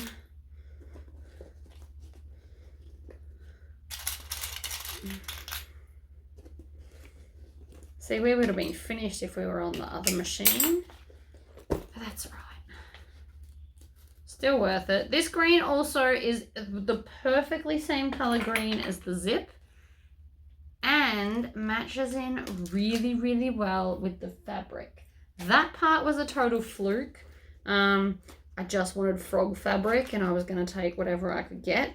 Preferably something with a lot of green, and if I couldn't find any frog fabric, I was going to go a backup of like polka dots, because polka dots are always cute and spots match everything.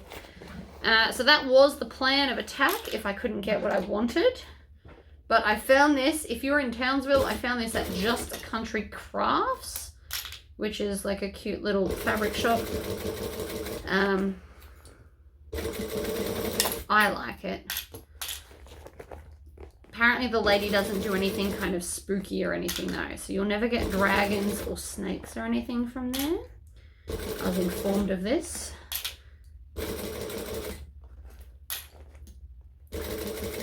So I'm pretty much just dragging this in front of the needle on the piping, the binding, well, I suppose, and the piping. Kind of all of it to hold it into place until I get to the next clip. Now, my assumption is that the other side's going fine because it's got the feed dogs there and it's leaning on something. It's a fair assumption. Whether it's correct or not is actually currently irrelevant. The point is that we're sewing the binding on. So I can't check the other side until we're finished, and then I can flip it over and sew the individual problem areas if there are any. This piping foot does make it pretty cool in that I very rarely have issues. but it's not a never problem. Also, this arm's starting to get sore, but I'm making sure that it's tucked in and I've got my shoulders down. I'm big on posture today. I don't know why that suddenly happened. It's a good reminder though, guys.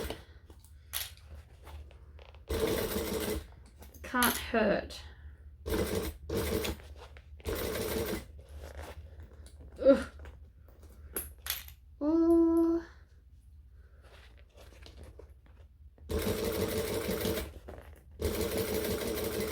Back to the start. Back stitch just a little bit.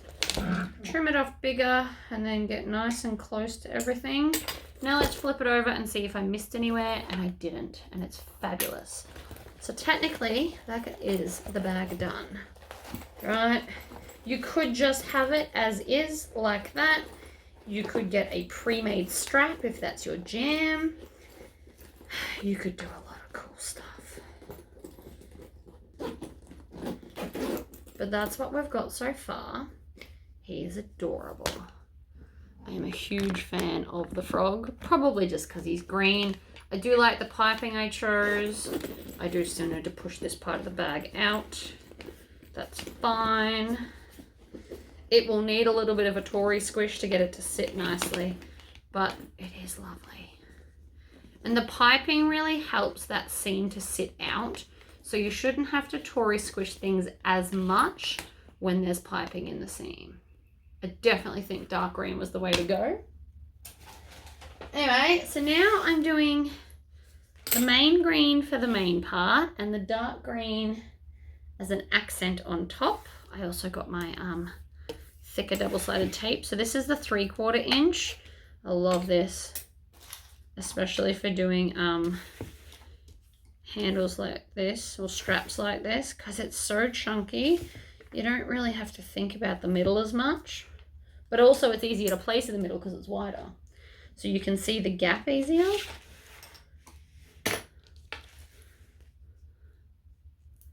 All right. Peel it off, bring it to the center, push it down. Hopefully it will stick. There is more tape holding this than a 1/2 inch.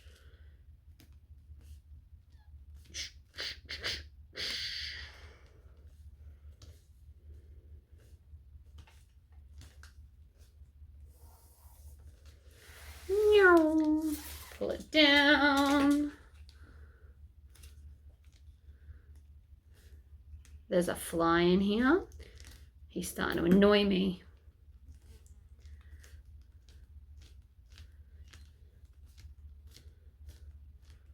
I got taught how to catch flies, actually. You put your hand either side of them and then go like that and clap and you'll catch them. Useless fact for you. It's also really fun to do. I do suggest you wear gloves when doing it. You will squish him into your hands, which is the gross part. But better than him buzzing around my head.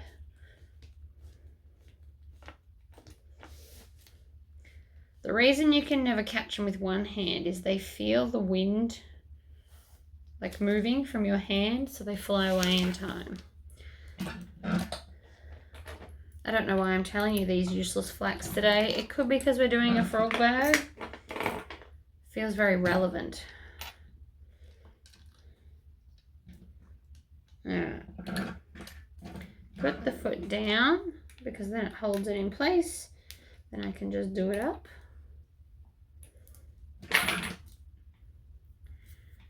Alright, crank it up. I've got a little 1/2 inch strip of the dark green here. So we are literally going to put that in the middle over the join and then stitch it down, and it's going to look awesome.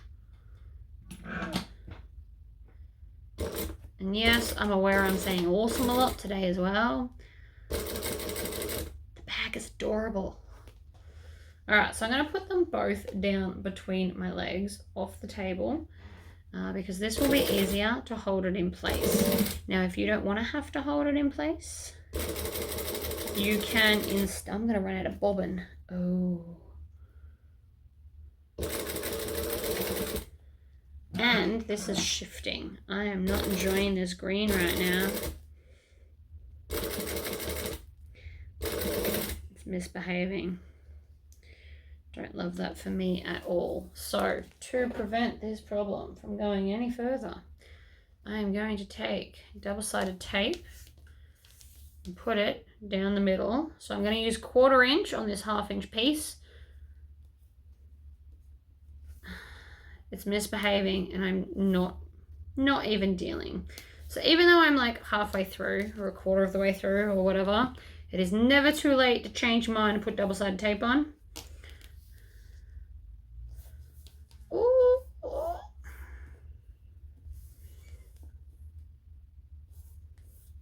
Alright, so we get all the way up to here. Then I'm going to chop it, stick it, and then I pull the back off. Should be easy enough. Ha ha ha ha. And then stick it down to the center and then see if it'll behave.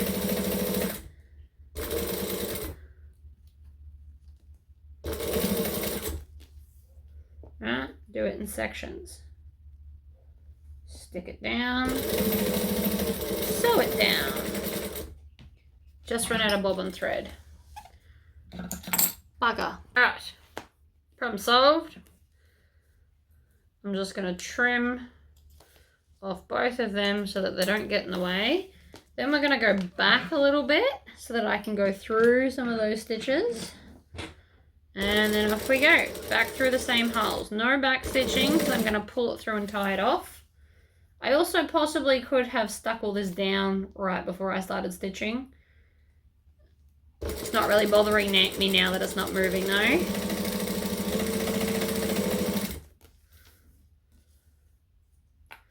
Yeah, there's like a bit there.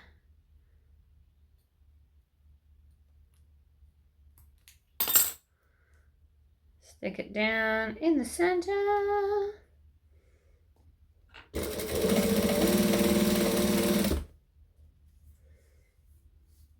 Nearly to the end. So again, I could have done it, haven't, doesn't matter. Won't kill me to do it this way.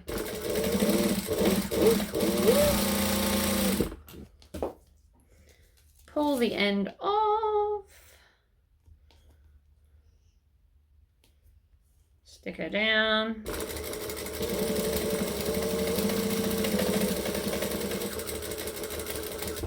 I will now backstitch, and then before I go any further, I'm going to come to here where the joiny bit was.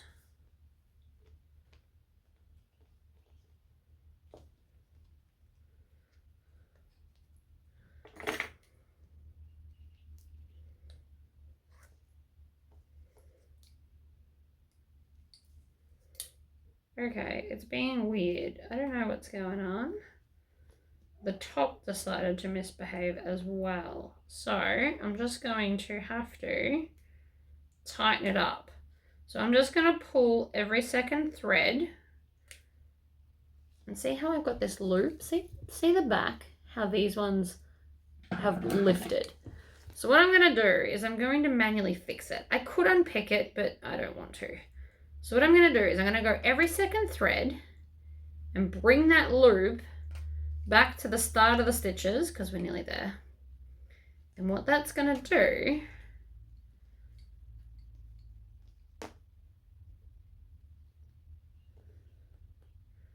is help me to make that tight, because I don't want the big loop there and I don't want the big loops on the back, even though this basically was spread out across all of these stitches. So I've now pulled them tight and I just want it all to be tight together, pretty much.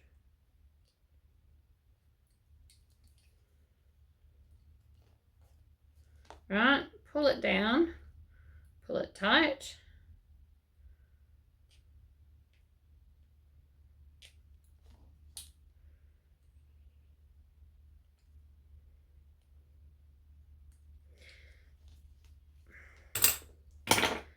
I know this is a little bit fiddly, but it does beat having to actually completely unpick the whole thing, because I don't want to do that either. Then I can tie it off in the back. And the reason I'm doing this before I go and do the other side is because I don't want this cord raveled up in the other bit. So this is how I'm going to prevent it. I'm going to finish it off now, and then I'll do the other side, because 9 out of 10 times I sew through it. It's a very rare time when I don't, in fact. I'm also going to chop off that extra bit because we don't need it now. And let's do the other end. So I'm going to stitch, back stitch, and off we go.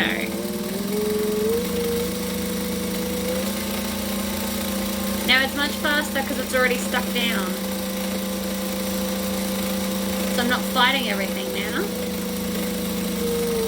Right, back stitch. Done. Then I'm going to take my strap adjuster, which I picked up earlier. I'm going to line them up like this. And then I'm just going to stitch. I actually like to do it this way. So I'm going to stitch up the same lines as before to essentially make it invisible stitching.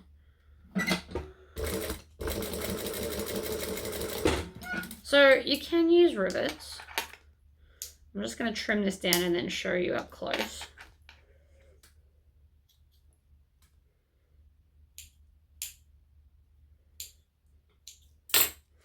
See how you've gone through the same lines?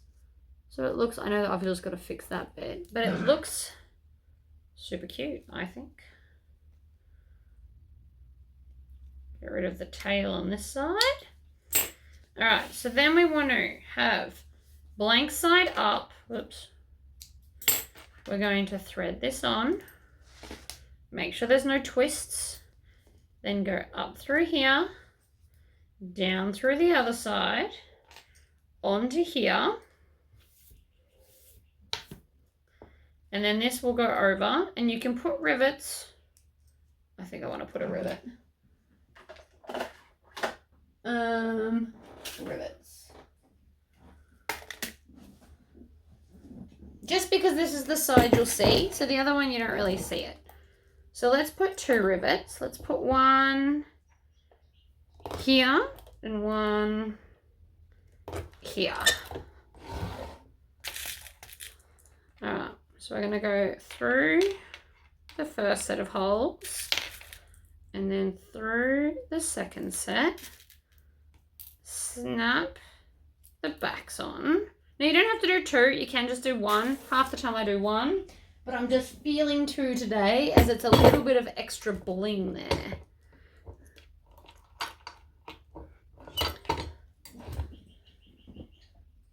And then your strap is also done, so you can clip it onto your 2 little side bits here and here. And this now makes it either a crossbody or a little handheld. How freaking adorable. We've got bag feet. We've got everything. And see, the weight is distributed so it's heavy at the bottom so it won't tip. So there you go, guys. That is the bag all done. I hope you enjoyed this video, and I will see you all for the next one. Bye!